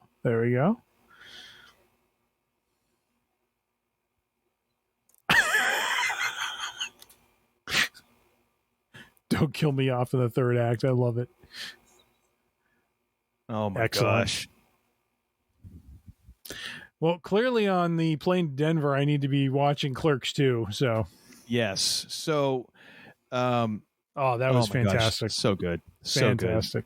So Brian O'Halloran has been in several of Kevin Smith's other non-Clerks movies, and the gig is he's always playing someone with the last name Hicks. So his character in Clerks was Dante Hicks, and so he's always playing a character, but it's like all the brothers of Dante Hicks, like relatives of Dante Hicks, which is great. But I mean, he stayed within like the Kevin Smith universe, correct? Yeah, I mean, I think he's done other acting gigs, but no, he's never made it huge into playing, into leading man status. And Jeff Anderson actually has done some directing, and he's made his own movies. And one of the things that kind of, and if you watch Clerks 2, and there's a making of documentary that goes along with Clerks 2, where it kind of talks about like how he kind of had a little bit of trouble being Randall after Clerks. Yeah. Because his voice is very distinctive. He's a very distinctive kind of looking dude. And it's like, everyone is like, oh, Randall. And he's like, I don't know that I want to be Randall the rest of my life, Yeah. So yeah, it's been interesting trying to, it was an ordeal getting him back to do Clerks 2. And then there was another layoff of him not wanting to do anymore. And then, for whatever reason, probably Kevin once again leveraging his heart attack to guilt people into being into a movie, which was kind of like referred to several times in Reboot and in other things. He was just like, yeah, I'm totally using this as a reason to like guilt people into being, because like he might die, You've seen White Christmas, right? The old movie, Bing Crosby. Yeah. Actually, right. for the first time this past Christmas, because you had referred to it so many times. So when you mentioned Kevin Smith referencing his heart attack, it reminds me of Danny Kaye in that movie, constantly like rubbing the right arm, like hey, remember this? Yes. Oh, totally. Absolutely. Absolutely. That's another family. That's another family viewing thing, and every time we see that, we always crack up. It is just Danny Kaye is just priceless in that movie. Yeah, I can't wait for this flick, and you do need to see Clerks too, because indeed, it is kind of it is the departure of these two from the stores, which are actually and actually I believe Kevin Smith now owns. If he doesn't own both stores, he owns the video store next to, or what used to be the video store next to, and it's now called Smodcastle. It's where it's like an event center. because he also has his comic shop, like comics and like paraphernalia shop in Red Bank, New Jersey, which is not that far from the stores, which is like the convenience store and the video store next to each other. So he owns Jay and Silent Bob's Secret Stash in Red Bank, New Jersey, not that far from there. So I mean, it's kind of funny that he's very slowly kind of like building this empire in New Jersey. That's funny. But Clerks 2 is great, and Rosario Dawson is like one of the reasons why that movie is so good. Like she's just absolutely great in the flick, and it looks like she's in this one. I don't know how much she's in it, but her part in Clerks 2 makes it. And Clerks 2 to me is probably my favorite Kevin Smith movie, just because it has such a heart, and it also kind of it rings a lot of bells for me in terms of like being of a certain age and what your life is like and all that kind of stuff, which is, well, it's crazy having kind of grown up with Kevin Smith as well. It's kind of like running parallel tracks. Yeah. And it's crazy to think how, cause you and I shared an apartment, kind of in our early to mid 20s. And it's just so funny to see how all of this has kind of aged with us. You know what I mean? Yeah. It's not like, Clerks was this movie that happened in the 90s and then we just kind of left it behind. It's funny to see, Kevin Smith kind of bring it into the 2020s of all decades, and keeping it going. So I think that's really cool. And I will definitely check out Clerks too. Yeah. That is kind of the thing that he's mentioned before is, people are like, well, why are you going to make at the time, like, why are you going to make a Clerks 2? He's like, hey, I wrote these characters. I created them. He's like, I kind of want to know what they're up to now. I just love how they specifically reference the Death Star stuff from the first one. Cause that was that was such a classic line from that first movie.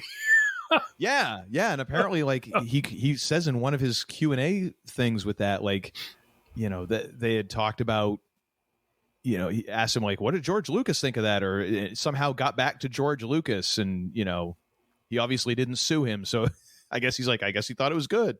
Nice. Nice. Yeah. And he in another Q&A session, because in Mallrats, his second movie, he mentioned something about, Superman, having relations with Lois Lane. And he jokes, he's like, I think that's why they brought me in to work on a Superman movie. Like, well, see, he knows comics. It's like, all right, fine, sure. Nice. Yeah, Clerks 3 coming soon. Looking forward to it. All right, moving right along. Our next week in Geek Item, Taika Watiti is slated to develop a Star Wars movie. However, we have an article from cosmicbook.news that describes how this movie may be in doubt. And Uncle Todd once again threw some notes in here, quite explicit. I will open up to him to kind of kick us off here and see what he's so upset about.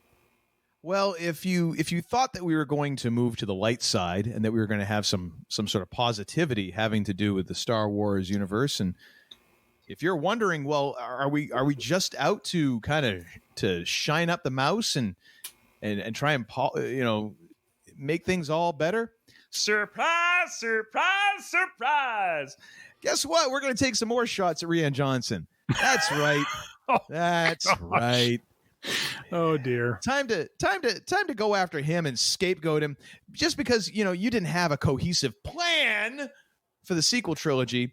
But hey, don't diss on Taika for not remembering that Natalie Portman was part of the fracking franchise, and in fact, the mother of Luke and Leia. No, that's okay because everyone loves Taika. Everybody loves Taika, including me. Ooh. I got no problems with Taika. But if you're gonna go after someone, go after equal. I mean, this dude is. It wasn't a throwaway thing. Like she was in a couple flicks, for crying out loud. But that's fine. That's fine. Let's go back. And at this point, not only did Rian Johnson create COVID, he also kicks puppies for fun, and he pissed in Uncle Sam's apple pie the last 3/4 of July. Like, let's just go freaking nuts with this thing, shall we? Let's just go nuts. Go all in. I mean, what? I'm pretty sure he was on the grassy knoll in Dallas on that day in 1963. I'm pretty sure. You know what? Damn it, he's the one who took the Lindbergh baby. He's a time traveler, I tell you. Good. He's behind all things bad for Vince McMahon. Yes, that too. That too.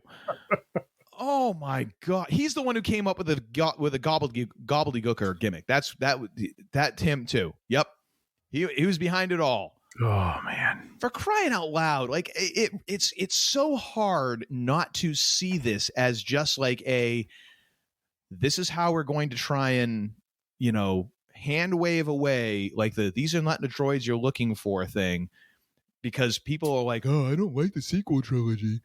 It's his fault. No, I mean, it wouldn't be the guy who's the producer of all three movies, or the guy who's like in charge of the entire trilogy, or or the head executive of Lucasfilm who shepherded the entire process, who act like they were shocked, I say, when they went to the premiere and saw what Rian Johnson did to their film. Can you believe this, that he stabbed us in the back? Not like they weren't watching frickin' dailies every frickin' day and signing off on everything, like acting like this just happened out in a vacuum. Like he's out, they're acting like this is the first Star Wars back in the day when you could just kind of go off on the side and nobody knew what was going on because it wasn't a big deal. Acting like they had no idea what was going on. Like they didn't sign off on scripts. They didn't sign off on sets. They didn't sign off on dailies. Like Rian Johnson was just, it's like back in the Iran-Contra affair, to go back to poli-sci days. Like all of a sudden you find out that the president didn't know, the vice president didn't know, Secretary of Defense didn't know. All of a sudden it all comes down to this one guy named North who never made more than $500 a week, and he's running the whole world. Uncle Todd is gone full on Lewis Black, ladies and gentlemen. Hang on. Again, I'm getting swampy over here, and it's really starting to piss me off. What's really funny about this Taika Waititi article is I wrote it in one line. Here's the thrust of the article. He is still figuring out the story for the Star Wars movie, and because of that, there's a high likelihood it may be canceled. That's it. Well, that's all there is to this article, my friend. I mean, everything you've said is right on the money, because there is all that other stuff that comes with it. But that is the essence of the article: is Taika Waititi is still trying to figure out what exactly the Star Wars story is going to be. And knowing him, he's trying to do something that is off the beaten path, that is something that is different. And because of that, I think he's trying to set expectations that when I do finally get a treatment in front of people, it is very highly likely they are going to just say no way. And that's fair. Here's the thing. If he's still trying to figure the story out, they should actually promote him. Because as we've seen from our previous article, they're still trying to figure out what the hell the Rise of Skywalker is about. And it's been a couple of years since that flick came out. Oh, hell, you know what? Why do we put Taika in charge of Lucasfilm? I mean, hell, if he manages to figure this thing out in under 6 months to a year, he's far ahead of these other two chuckleheads. He has outpaced everybody else just by standing still. Breathe, my brother, breathe. Deep breaths. Where's my bourbon? Deep breath. I've been having quite a bit of bourbon, actually. So once again, my mic cord is not long enough. I need to get a longer microphone cord in order to make this Sampling a little work. tin cup rye cut from the Rocky Mountain waters, ladies and gentlemen. It's a spa. That has nothing to do with whiskey. I was just going off a tin cup. Thank you. Caught that. Very nice. Very nice. Yeah. So Taika might or might not be making a movie, and once again, Rian Johnson is what is wrong with everything in this world. Jeez, I'm telling you. Although you know what, I will say this. So apparently, Mark Bernardin, who friend of the podcast, Mark Bernard. Mm-hmm. I can't even say that with a straight face. I can't. Mark has no idea who the hell we are. I wish that he did. Then again, maybe not, because he might get pissed off at what we said about Star Trek Picard season 2. But he was on a Dagobah Dispatches Star Wars podcast, and he apparently rated, and I guess the rest of the guys on that show rated Last Jedi very highly. So therefore, I look at that as vindication. We know something. Victory is mine. But yet, the people who are polishing the back of Mickey's right eyeballs, they're so far up his rectum, are trying to tell us all like, oh no, Rian Johnson is the reason why we had to shut down Space Mountain last week for safety reasons. He's actually a gremlin and he gets into the machinery, that rascally little fella. Like, oh my gosh, seriously, just own your mistakes. Like, you know what? Mm-hmm. We done effed up. Yeah. Instead of going, well, it was really that second part. Yes, the second part which you signed off on for everything. Come on. Once breathe, again, brother, I'm getting breathe. real swampy over here. Just ornery. Yep. All right. Might I make a suggestion of point of order in our outline? Might I recommend we go to the next trailer, since we would then be closing up all of our Star Wars stuff for this episode.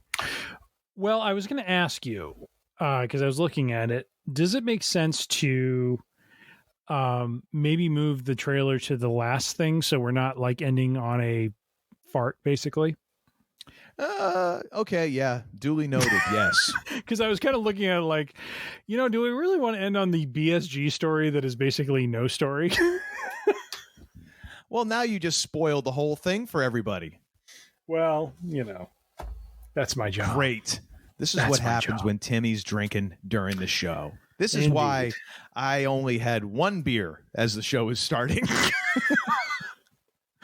It's our fourth season kickoff. We decided to celebrate a little bit. A far cry from some of our earlier episodes where by the end of the show is Bill Mooney. Let me tell you something. Oh boy! All right, it is moved. Drunk uncle period in our outline. So next item is a little something from ScreenRant.com, which I caught, which I thought was kind of interesting because we did spend some time in the March-April timeframe on BSG. Sometime we spent all of those 2 months on that. Well, I was the entirety of our programming diplomatic in my wording here. But this article was interesting because it kind of touched on, a big episode for me in one of our brackets was the tie that binds, and talking about Felix Gaeta and how his last words in Battlestar really kind of resonated kind of the theme throughout the series, which was a bit about letting go. And so I just kind of wanted to bring this out and just kind of chat about it a little bit. So, as we discussed in great length in our prior episodes around BSG, Gaeta in Blood on the Scales, he looks down at his missing leg and wonders for a moment before the firing squad carries out his execution. And his final words are, "It stopped," kind of referencing the fact that, he was kind of experiencing a lot of discomfort with his limb that had been cut and taken from him, and just all the suffering he had been, he kind of had been going through. And then really kind of resonating around, the fact that now that his journey had kind of come to an end and he was really at the end of his existence, kind of coming to peace with everything, like letting go of the anger and the resentment. And really the article here is really about that how he kind of encapsulates a lot of what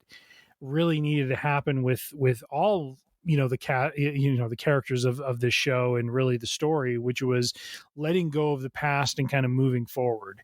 And so I just thought it was kind of interesting. I thought it was, something that kind of just popped up out of nowhere, and I liked it. Kind of curious, Uncle Todd, your thoughts, given your take on BSG and what we've talked about in the past with Mr. Felix Gaeta and his story arc through the series.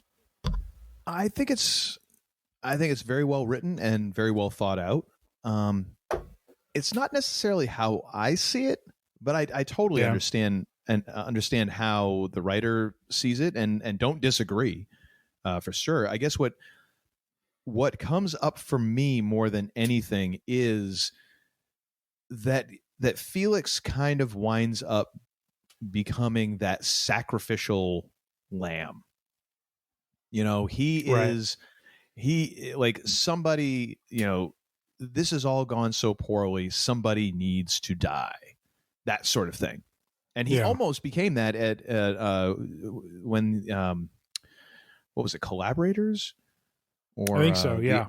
The episode with the circle, and they were going to execute him, and it was only through finding out, that he knew what the signal was about the information drop was, and that's the only thing that saved him, and not through his own through his own doing. Like, that came about through another person, and he was in fact not going to beg for his life, but that he was kind of this sacrifice that people needed someone to blame, and that he just kind of became that thing. And what happens as that goes further and further and further and further?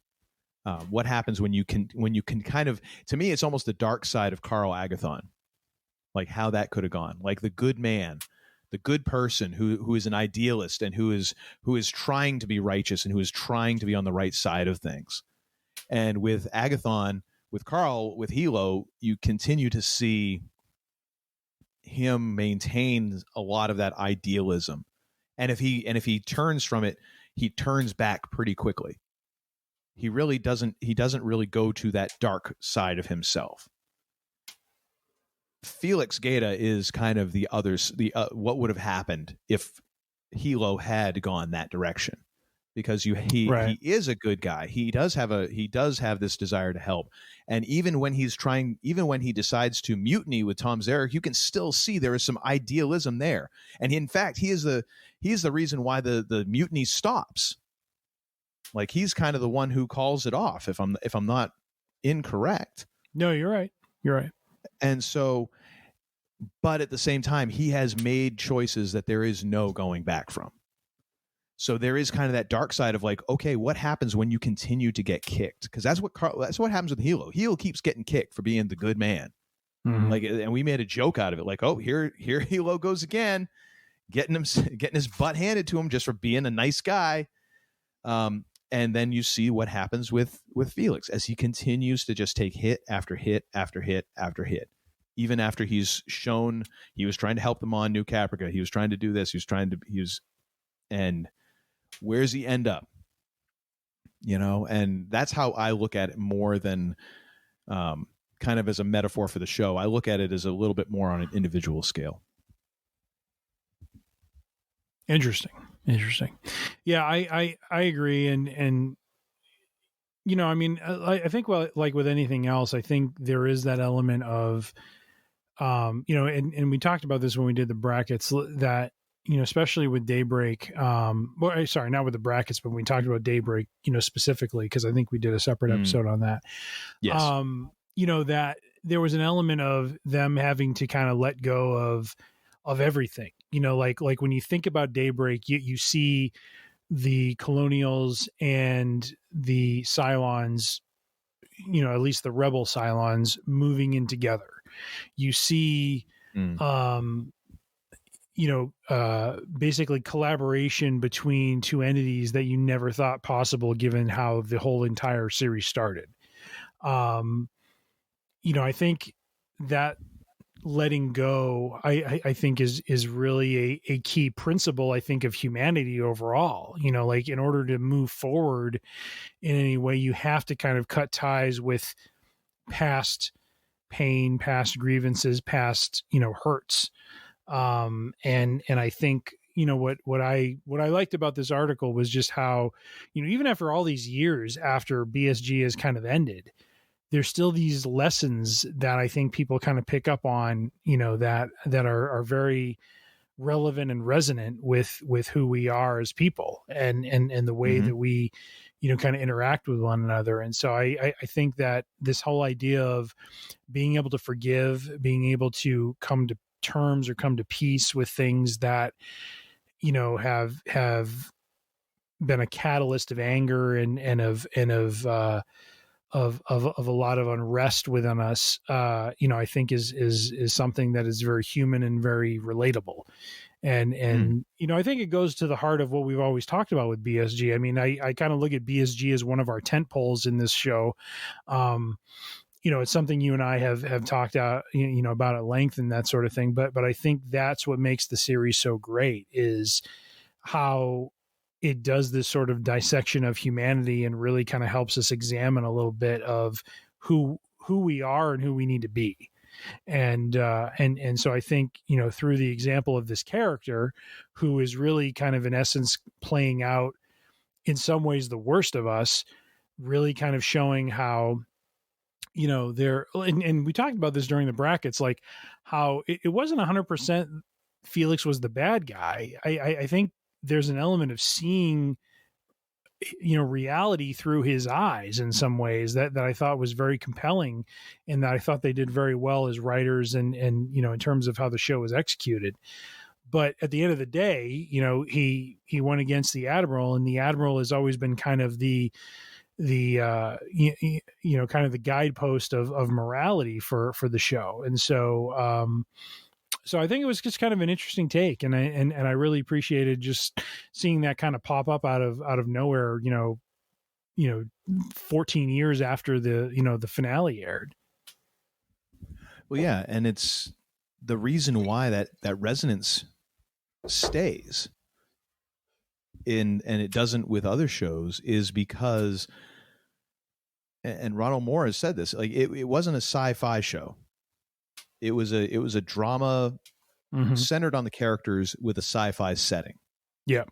100%. And some people might look at that and go, what's the difference? Well, the difference is when you concentrate on the characters and you focus that much on the characters and invest that much in their growth, in their changes, in who they are and what they become, then that will stand the test of time, because technology changes, settings change, customs change, attitudes change, all of that. But you know what? People are still people. And just like when you go to different jobs, different cities, different places, you can start meeting the same people. They got different names, they look different, they behave a little bit differently, but you're like, oh, this person really reminds me of this person. Especially if they have like a characteristic, or if they have a way of doing things, you're like, oh my gosh, I'm working with that cat again. Oh, great. You know what I mean? Yep. Like you can start bumping into the same types of people. And when you focus on character, then those characters, because humanity is humanity, are going to carry through. There's going to be enough there for you that will resonate. Yep. Agreed. Good stuff. Well, in our last news item before we jump into our final trailer is I kind of turned it. Yes. It's that time again, ladies and gentlemen, for the BSG TV series update, which really is 3/4 of content we've already read and 1/4 of it's not going to happen. Really, I can't even bring myself to do my normal thing of like just acting like this is actual news. I can't do it anymore. I can't.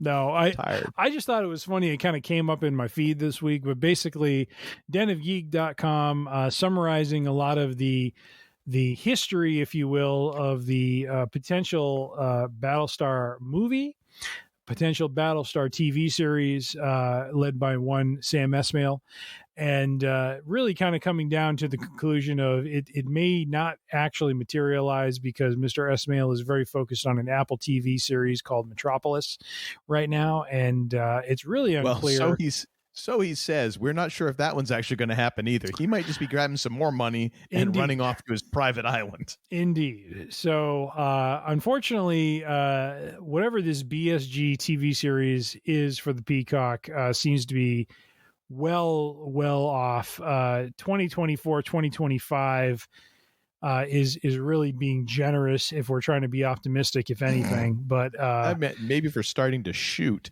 Maybe. But overall, I think the overall message is it ain't gonna happen. Yeah, good. Ain't gonna happen. I've got my DVDs of the Ron Moore version. I'm a happy camper. I got my DVDs of that version. I've got my memories of the OG version. I'm set. I really don't think, and you and I have talked about this before when we've discussed this article. I again go back to the fact that I don't think there's really a need for it. You know what I mean? Well, need is a very interesting term because there's always some way to justify that there is a need. The need was originally you needed a little sizzle when Peacock was going online. Yeah. You needed some sizzle. You needed something that's going to get you some geek cred, because just another like, hey, we've got our own app wasn't quite good enough, because that was right when you like, as apps were debuting, like, hey, and here's content on this app, and they ain't got none. Peacock didn't, because it was a little while after Peacock. Or did WWE debut on Peacock? It might have. I think so. Yeah. Okay, so you've got some some sports entertainment. You got kind of a little bit of there. You got your live some live sports, as we found out, not all, but you kind of need some new content, and I think that they were trying to. It was a bit of a fake out, like, oh, and this is going to be some of the things that we're going to have on Peacock eventually, and now we're how many years in, and ain't nothing showing up. But that's how I look at it. Like, they just kind of faked it out. And I don't know if they ever, the need is they needed sizzle, and the need would be, well, if it gets made, we'll get some eyeballs because people are going to show up to watch some of it at least, and the need would be sci-fi fans, really need more Battlestar Galactica. Now that's the one that I think that is a big miscalculation on the part of the network, is that no, we don't, especially not in these terms, because I don't understand where this works, because it's not a complete reboot. It exists within the Ron Moore universe. Yeah. Esmail had said that. How does this exist in that universe? And that's the thing that I've never been able to really, I mean, maybe this is an episode for us to try and brainstorm this and figure it out for them. Although I don't want to, because I don't want it to happen, but it makes zero sense to me how this actually fits in. And if anything, I wouldn't be surprised if some of this is basically cover for sending out a bunch of ideas and it just getting shot down one after another. Like, that doesn't, and some executive probably saying, like, the show is called Battlestar Galactica, or you're saying it's part of this, but yet there's no Battlestar and there ain't no Galactica, and there ain't none of these characters that you're coming up with all new stuff. Like, why would I watch this? Why are fans going to want to watch this? It wouldn't shock me if that was the more of the behind the scenes stuff, although I would think that we'd probably get that information that just Esmail can't come up with it. I don't know, but I'm not mad. That's for damn sure. Indeed. I'm good with it. All right, sir. How are we going to finish this sucker out? Well, we're going to finish this out on a high note. I know last episode we kind of ended our Real and Jabroni on a little bit of what we called kind of a wet fart, but we will end strong. We have such a great way of describing things. I'm not sure why we haven't taken the podcasting world by storm. I know. Still waiting for those credentials to be mailed to us. Oh, they ain't coming, sir. But they ain't our last coming. item is actually a real-time viewing of the trailer for Light and Magic, which will be a 6-part series airing on the Plus. Really around the industrial light and magic corporation and company that is really behind a lot of the classics that many of us have grown to love and go to the theater to see. And so I just thought it would be apropos for us to watch this, maybe, do a future episode kind of talking about this a little bit, but looks really fascinating just around how they went from a company of really a startup, if you will, of young folks with a lot of creative ideas using really, physical elements to now, it evolving into the digital space that special effects are now in for movies. So, just thought we would watch this and kind of chat through it. All right. Once again, this is in the show notes. So if you want to watch along, you get it all to zeros past all of the money grubbing that YouTube does, because both of us are too damn cheap to get YouTube Premium. I'll say that for sure. So we're right in the same boat with y'all. I mean, hey, you know, as Bill Clinton once said, I feel your pain. We're right there with you, folks. And for those of you who do have YouTube Premium, like, are you that much better than us? What, you think you're better than us just because you have to watch the commercials? Come on now. Anyways, I bet you. You know what? I bet it is. I bet the YouTube Premium people are the ones who are talking smack about Rian Johnson. They just feel that much more superior. Could be. That's my theory, anyways. Okay. So you get it all to zeros. We're gonna count down from 3, as is our tradition. 3, 2, 1, go. Off we go.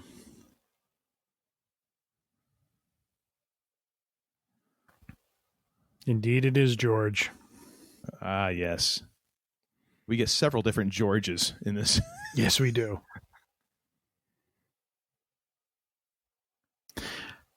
I like how they go beyond just Star Wars with this. Oh, yeah.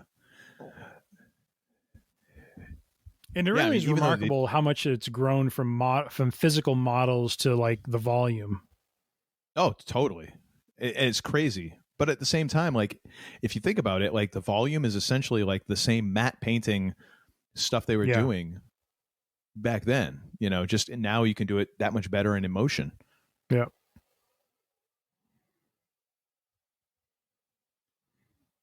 Oh my gosh. I just love how they had to build everything from scratch for episode 4. Oh yeah.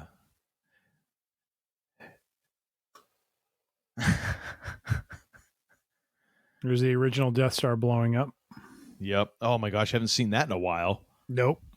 Now you get the Praxis effect. July 27th, folks.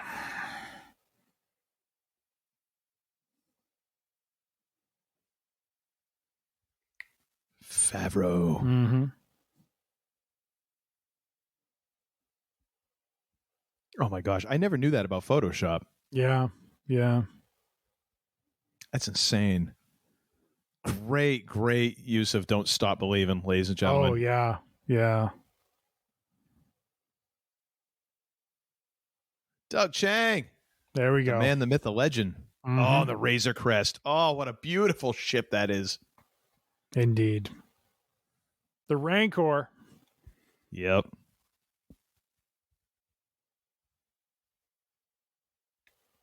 I love that description of them. Yeah. They were the Rebel Alliance, 100%. Yeah.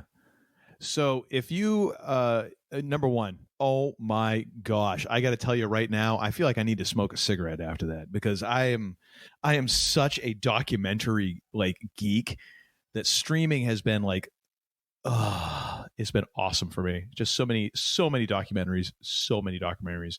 I could comment on like the last 4 that I've been watching, and we'd be here for another couple hours, but I won't.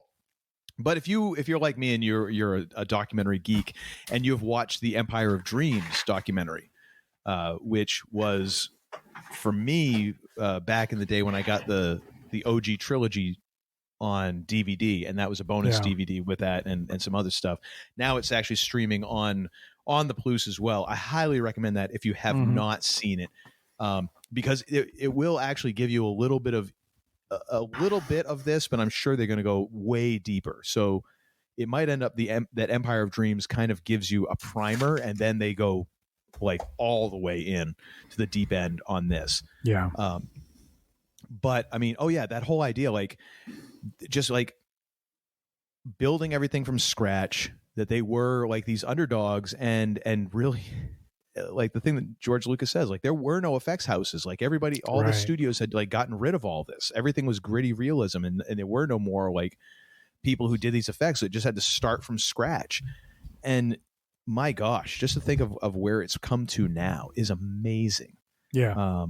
And if this documentary is anything like the Imagineering documentary that Disney put out, this is going to be so good. Oh, yeah. So good. Because that Imagineering doc was fantastic. I could have watched 18 parts of that. Yep. I'm still mad that there isn't like a season 2, because I just thought that was such a great documentary. But this is gonna be great. I mean, what do you think watching this? Yeah, I mean, I think, ILM is the unsung heroes of a lot of movies that I think we've come to really enjoy, and in a lot of ways is involved in probably pictures a lot of people don't even realize, because of the expertise they bring. There's a couple in that trailer that I was like, they worked on that, and of course they did, because they work on everything. Oh yeah. No, but I mean, I'm in the bag for these kind of documentaries. I love Disney galleries, giving us a sneak peek behind shows like The Mandalorian, Book of Boba Fett.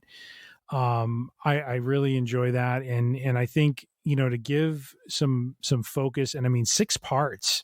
I mean, think about that, 6 parts to just ILM. Not even a movie, but just them as an entity is really intriguing to me, because I really love to understand like what they all kind of go through and how they came to the point that they did. I mean, that decade of the 70s going into the 80s, there was so much between like Apple, between them, other companies, that they were so scrappy, and they were so, trying to survive based on creativity and their intuition and their skill, that those stories really excite me, because these are people like in the trenches, really, I mean, just trying to survive. When you think about it, like when you like you mentioned Empire of Dreams, when you watch that and you begin to realize, or if you read like the biography that was done on George Lucas, which I think I referenced way back in our like episode 2 or 3 of this show, when you look at what how close they came to not making that movie, it's really remarkable. And there was so much that could have gone wrong, and the way it all just kind of played out, it just always, it's always amazing to me. I watch this, these movies, and I'm in awe of them, but I'm also in awe of the fact that they almost couldn't have been, and so much had to kind of work out in so many different directions for them to land the way they did, that I just really, I love stories like this, because I love to understand what people went through to make these things happen. And I think it's also interesting too for younger folks to see this too, because, I think there's an element of, there's so much just at our fingertips these days that we don't really appreciate or understand, like what some people went through to really make the entertainment or the things that we experience happen, nowadays. And so much of it is so digital and so easy, in some ways, that I'm excited to see kind of what this story looks like and how they kind of tell it across these 6 parts. So that's what I'm looking forward to. Yeah. And I think there is something to be said for that ease, that it makes it look easy. Right. And famously, Tron is streaming on the Plus as well, because that's a Disney property, and I think it's 40th anniversary now of Tron, is like this year, or it just passed its 40th anniversary of its premiere. Famously was not even nominated for an Oscar for special effects. I believe either they weren't nominated or they didn't win. They might not have even been nominated. Yeah. Which is absolutely bat spit insane. But the reason being that because they use computers in the animation, in the special effects, they looked at it as cheating. Interesting. So it is that idea of like, oh, well, it's so easy now and this and that and the other. However, I would say, just to back off a little bit, because I'm not trying to down you at all in this, sir, but I mean, it naturally happens with us, as you kind of are going through different changes and stuff, you can wander into this territory of like the old bastard. It ain't, that's not the way it was. People don't appreciate things the way they were. It's not necessarily that. It's recognizing that, I think there are still people who are doing this, and I think there are people who know the value of it. I would say that, yes, your point is well made, that people do not appreciate the time and effort it went into making music, or even in just getting music or movies or anything like that, because it's so readily available. Right. So it doesn't have a tangible value, because, oh, well, it's just streaming. I can stream all of the music in the entire world on my phone now. Yeah. It's not like I have to go to the record shop and hope they have the record that I want. And then if they don't have it, then I can't get it. I've got to ask them to order it, and they might be able to get it, or they might not be able to. So there might be like, I might wind up there with like this unicorn album out there that I want, but I can't get it now. Right. I mean, that's not a thing. Not really. Not the way it used to be. So it is a bit different, but I do appreciate how, even with, you know, us appreciating those scrappy underdogs back in the day, those stories are still happening. You just got to look for them. And I do appreciate how that is one of, like, much like, you know, with Battlestar Galactica, like that is a human thing. So it will always resonate. The reason why the underdog resonates so much is because there's always an underdog. Yep. And there always will be underdogs. Yep. And that's what I love about that, is it will always have resonance, because there's always going to be some person who are like, man, I really hope they make it. That's really cool. Like that is going to totally screw with everything. Yeah. I hope they make it, you know? No, totally. You're so right on. Absolutely. Yeah, this is going to be so good. So good. Look for it, ladies and gentlemen. ILM coming out July 27th, 6-part series on the Blues. All right. So does that conclude the Week in Geek? Are you going to draw this to a close now, sir? I'll give you a sneak peek to what we have learned in this episode. And what we have learned is Week in Geek can go 2+ hours, baby. You just got to try. You just got to try, or have no standards. And guess what? We're game for both. Bingo. Oh, man. So, well, what have you got for and another thing this episode? This is a repeat of something I probably discussed maybe a couple episodes ago. I don't think it was that long ago. This is you just hitting me over the head with a cudgel, trying to get Uncle me into Todd, this. Get on the Stranger Things bandwagon, sir. You failed with Game of Thrones, and now you're like, okay, try this one. Season 4 of Stranger Things. There's no dragons, and it's got 80s references. You'll love it. Absolutely. No, Stranger Things, season 4 on Netflix. If you haven't seen it, check it out. If you haven't seen Stranger Things, start at season 1. For the love of God, just watch it through all the way through. It is such a well done series. Not without, you know, some things here or there that could be done better, but, you know, so I'm not trying to say it's perfection, but, you know, for entertainment, like for our family to sit down and just like, you know, just completely imbibe these episodes, really enjoy them. You know, it's a real touchstone for my younger son. He really enjoys it. My older son as well, but my younger son, I know, is really into it. And it is really well done. Really, if any series has really embodied that feel of the 80s, this is one of the best. You know, this last season, they you know, the time frame of this season was around 1986.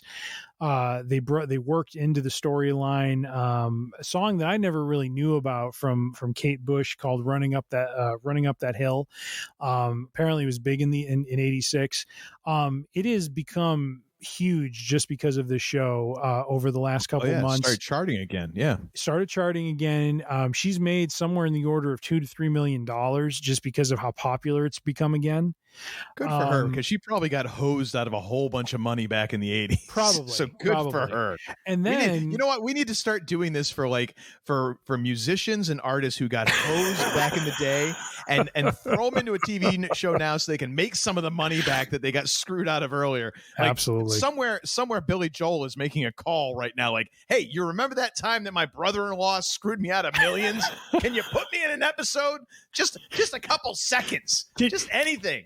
Can you give me a peek? Just a little that's all. And then the other song, ironically, that kind of came out of it, out of the so what they did was they did Volume 1, which was, I think, the first 6 episodes, and then Volume 2 was episodes 7 and 8, which were a little bit longer. But in Volume 2, Metallica's Master of Puppets, I won't say how, but it does become part of what happens in the series. You know, again, it was just so cool to kind of see that be brought in. And, and to kind of see my sons kind of get into it and that sort of thing, because Metallica is a band that I grew up with and really enjoy, and so just I can't recommend enough this series overall. Season 4 was a very strong outing. I felt certainly some things could have been done better, but really overall well done. Trying to get Uncle Todd into it, if anything, to kind of work us into a yet another franchise along with BSG for us to kind of pontificate on for 2+ hours an episode. But do check it out on Netflix right now. Check it out. It just well done. Great cast, great story, great production all around. You will not be disappointed. Stranger Things, check it out. All righty. Well, since I'm getting beat over the head with Stranger Things, I'm actually going to have 2 and another things this week. There we go. I'm using my my post-production prerogative that this won't get edited out. So I don't like to play that card very often, but every so often you are judicious, sir, when you do play it, and it is rare.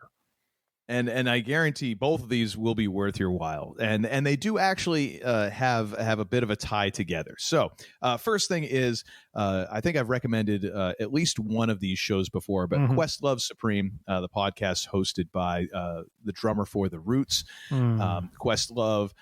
Phenomenal musician. Oh my gosh, one of the great drummers working today, certainly, without question.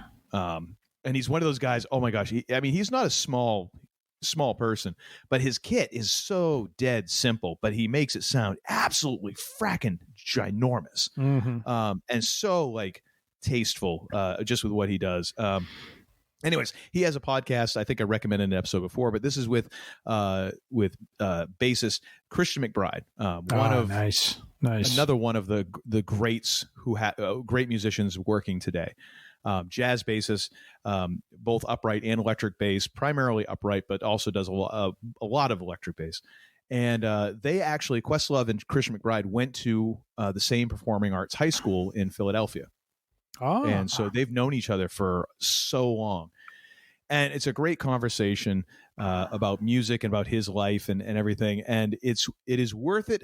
I'm not going to give away what transpires in the story, but I will say the entire episode is worthwhile, whether you're a musician or not. But it's worthwhile, if only to listen to the James Brown story about 2/3 of the way through. Oh my goodness. I listened to this episode. I've gotten in the habit of listening to podcasts while I'm mowing the lawn and doing yard work and stuff. Just because it's a great time to kind of zone out and do that. And I was gut laughing as I'm mowing my backyard, listening to this story. And my neighbors are probably like, okay, he's drunk and mowing the lawn. I'm like, no, not yet. That's afterwards. But oh my gosh, I've been laughing out loud as I'm just mowing the lawn, because I'm like, oh my gosh, it's getting more ridiculous by the second.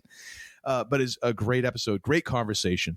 And very interesting, like I said, for musicians and non-musicians alike, especially though if you're a musician and you're a bassist, because Christian McBride famously was one of the young lions of jazz, came up in the 80s, was kind of along with Wynton Marsalis, kind of under, was a protege or kind of one of the folks who came up after Wynton, along with I can't remember. I'm gonna blow all the names because I can't remember them off. But there was a group of musicians who kind of came out of that time that were called the Young Lions of Jazz, and he was one of them. And to this day, is incredible. He actually played down in Portsmouth, New Hampshire, about an hour from where I am, and I regret that I didn't go see him, but I couldn't make it work. It would have been a great show. So definitely listen to that. I'll have a link for that in the show notes. The bonus to this is... Can I just jump in with one Questlove tidbit? By all means. Because this might be on YouTube, is on because Questlove plays with the Roots and the Roots play on The Tonight Show with Jimmy Fallon. They're the only reason that I would watch The Tonight Show, because I cannot stand Jimmy Fallon. I believe it was a year or two ago. I think it was 2 years ago. Prior to COVID, probably. So probably 2019. Was Phil Collins singing In the Air Tonight. In the Air Tonight. And Questlove was playing drums.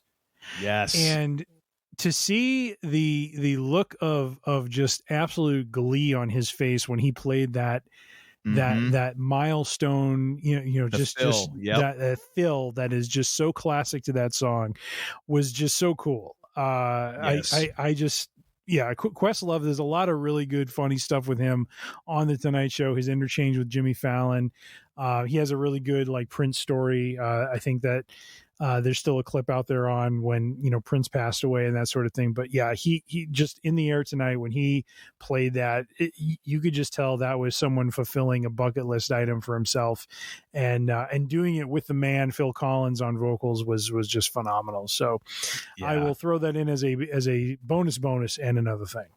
Okay, well now we have to get to the bonus.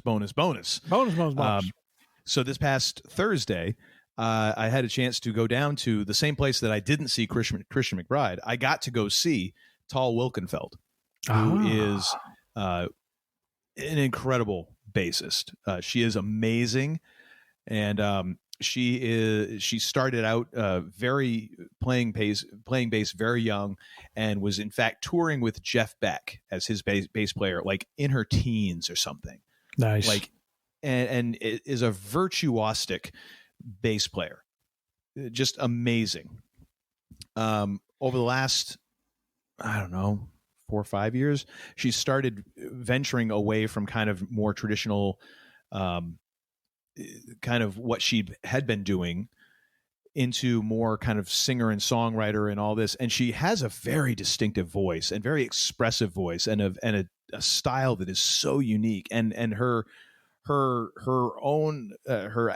album called Love Remains, which is her most recent album, is amazing, and it is very powerful, but it is this mixture of like kind of like grunge, rock, maybe a little emo thrown in there, but then like some jazz like changes. I don't know how to describe it. I do not have the music theory vocabulary to describe it.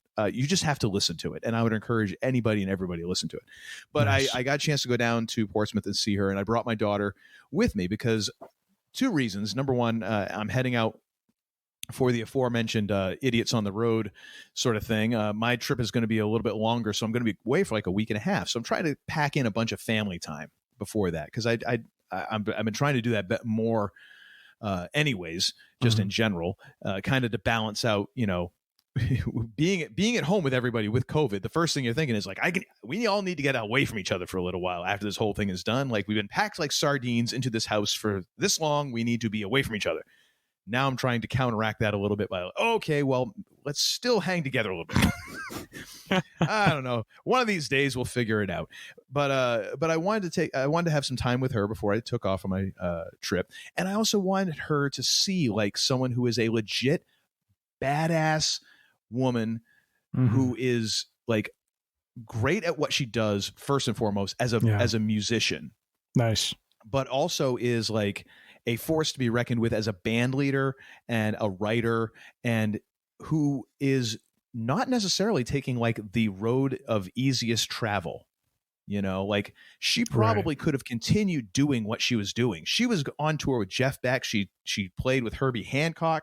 She played with all kinds of people, and could have been very comfortable just kind of remaining in that area, just doing what she was doing, and probably would have been great. And here she is kind of doing this other thing that I'm imagining is probably like, well, it might not be as profitable. It might not be, but it's probably more fulfilling. So I was like, this is someone that I want my daughter to go see and check out. And I was like, I don't know if she's going to like the music, but hey, we'll see. And lo and behold, made a new Tal Wilkenfeld fan. Nice. Which was great. So it was a great time. And also just, listen to Love Remains. It is a great album. Got a chance to meet Tal Wilkenfeld afterwards. My wife will not stop giving me crap because I didn't get a picture at the meet and greet. I am horrible at meeting famous people. What's the matter with you, man? I think I just freeze up. And it's like, Wolkenfeld is not like the most famous person in the world, but it was famous enough for me to be like, hamina, hamina, hamina, hamina, hamina, hamina. Like, if we were on a Nice. podcast with Tal Wolkenfeld, I'd be fine. Like, like in this sort of realm, I'm fine. Wait a minute. In person, I'm a complete idiot. Like, even worse than this. You've gotten an intro signature from Mick Foley, and you can't stand before Tal Wolkenfeld and get some sort of picture or something. Well, here's the thing. When I met Mick Foley, I talked to him and I got that intro, and then you know what? I walked away. I didn't get my signed picture. Oh, which is part of the ticket. I had to go back upstairs. Oh dear. And tell the guy who's like working security, like, I'm sorry, I was just up here and I didn't get my photo that was supposed to be signed. He's like, yeah, I kind of noticed that. And he had to go back over and like cut me in line. Oh. And so that I could get my signed photo from Mick. Good Lord. Yeah. I'm like, I am such an idiot. And I'm like, I think Uncle I said that Todd, to Mick. Man of the people. Yeah. So anyways, don't be like me when you meet famous people. Don't be a complete gibbering idiot. That's the lesson. And go listen to Questlove Supreme and Tal Wolkenfeld, which was fantastic at the show. Someone yelled out, "Hey, Tal!" Tal. And she's like, actually, it's Tal. And the whole place goes, ooh. Oh, that's funny. I was like, that dude just needs to go hide under his table now. Nice. Anywho, well, ladies and gentlemen, first and foremost, we're going to wrap this thing up. It's been about 4 hours. We thank you for sticking around as long as. Wait a minute, is it 4 hours or is it 6? I can't remember. Oh no, we're only at 2:20. Look at that. Pre-edit time. But thank you for sticking around. Thank you for listening. We do certainly appreciate it. And you know what?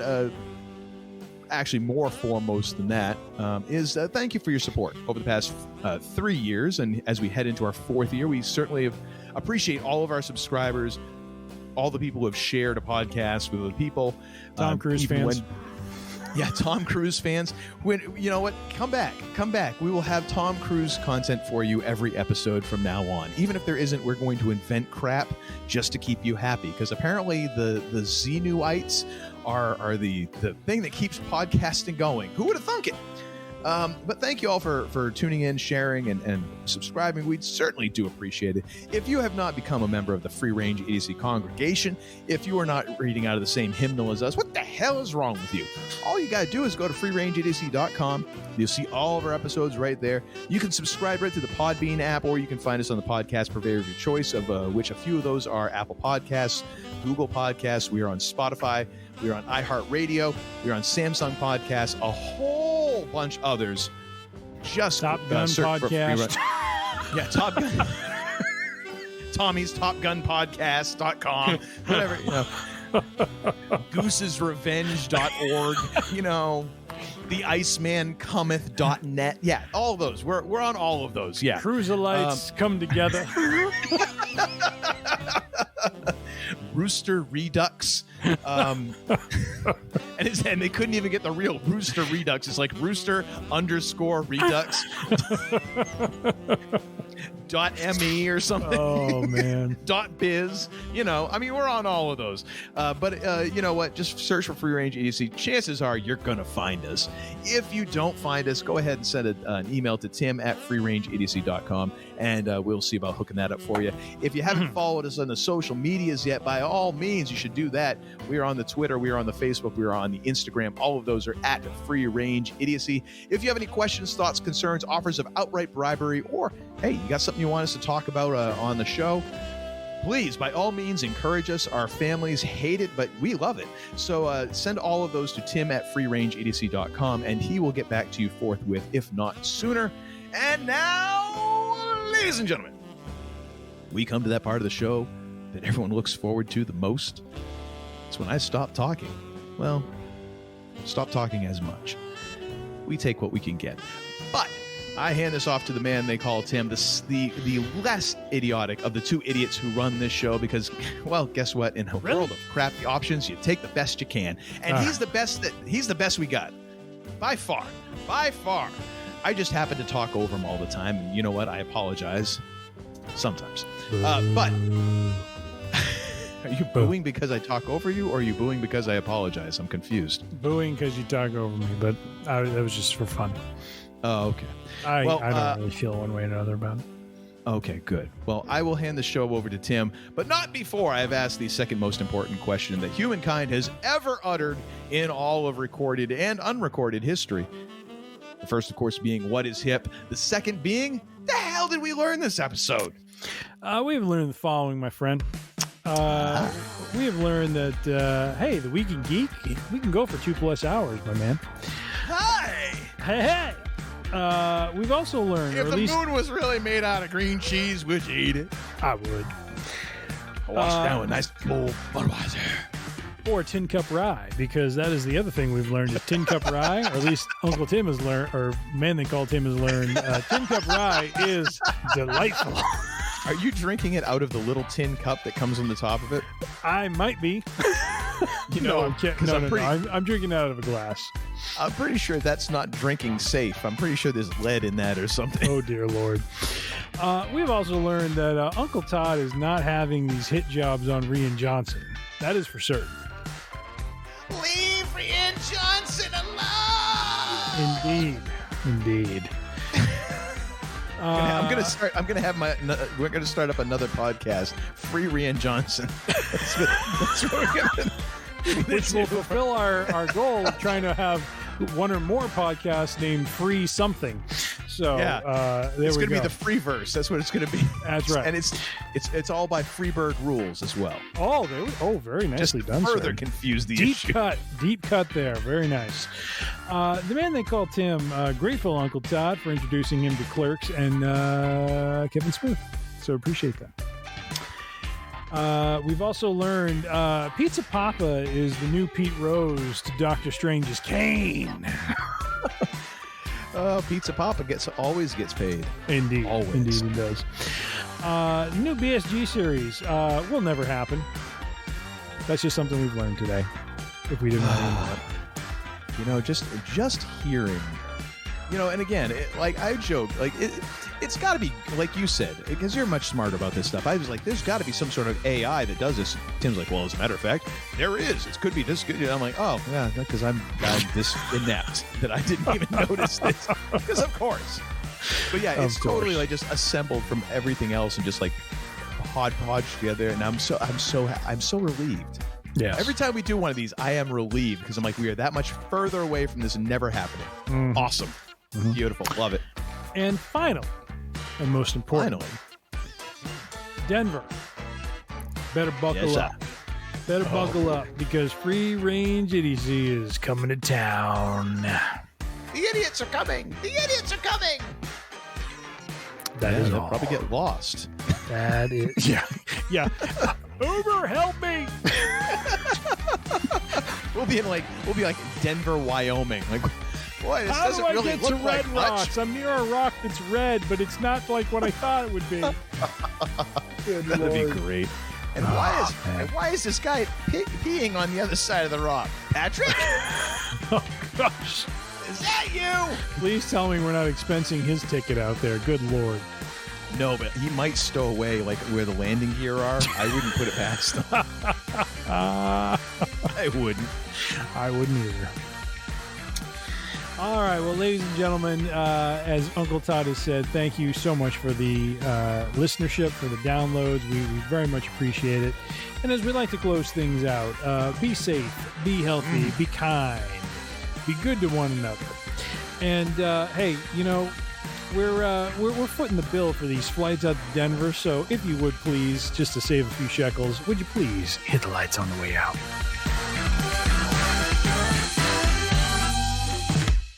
Quick impression of Tim when we're in Denver after a couple tots of whiskey.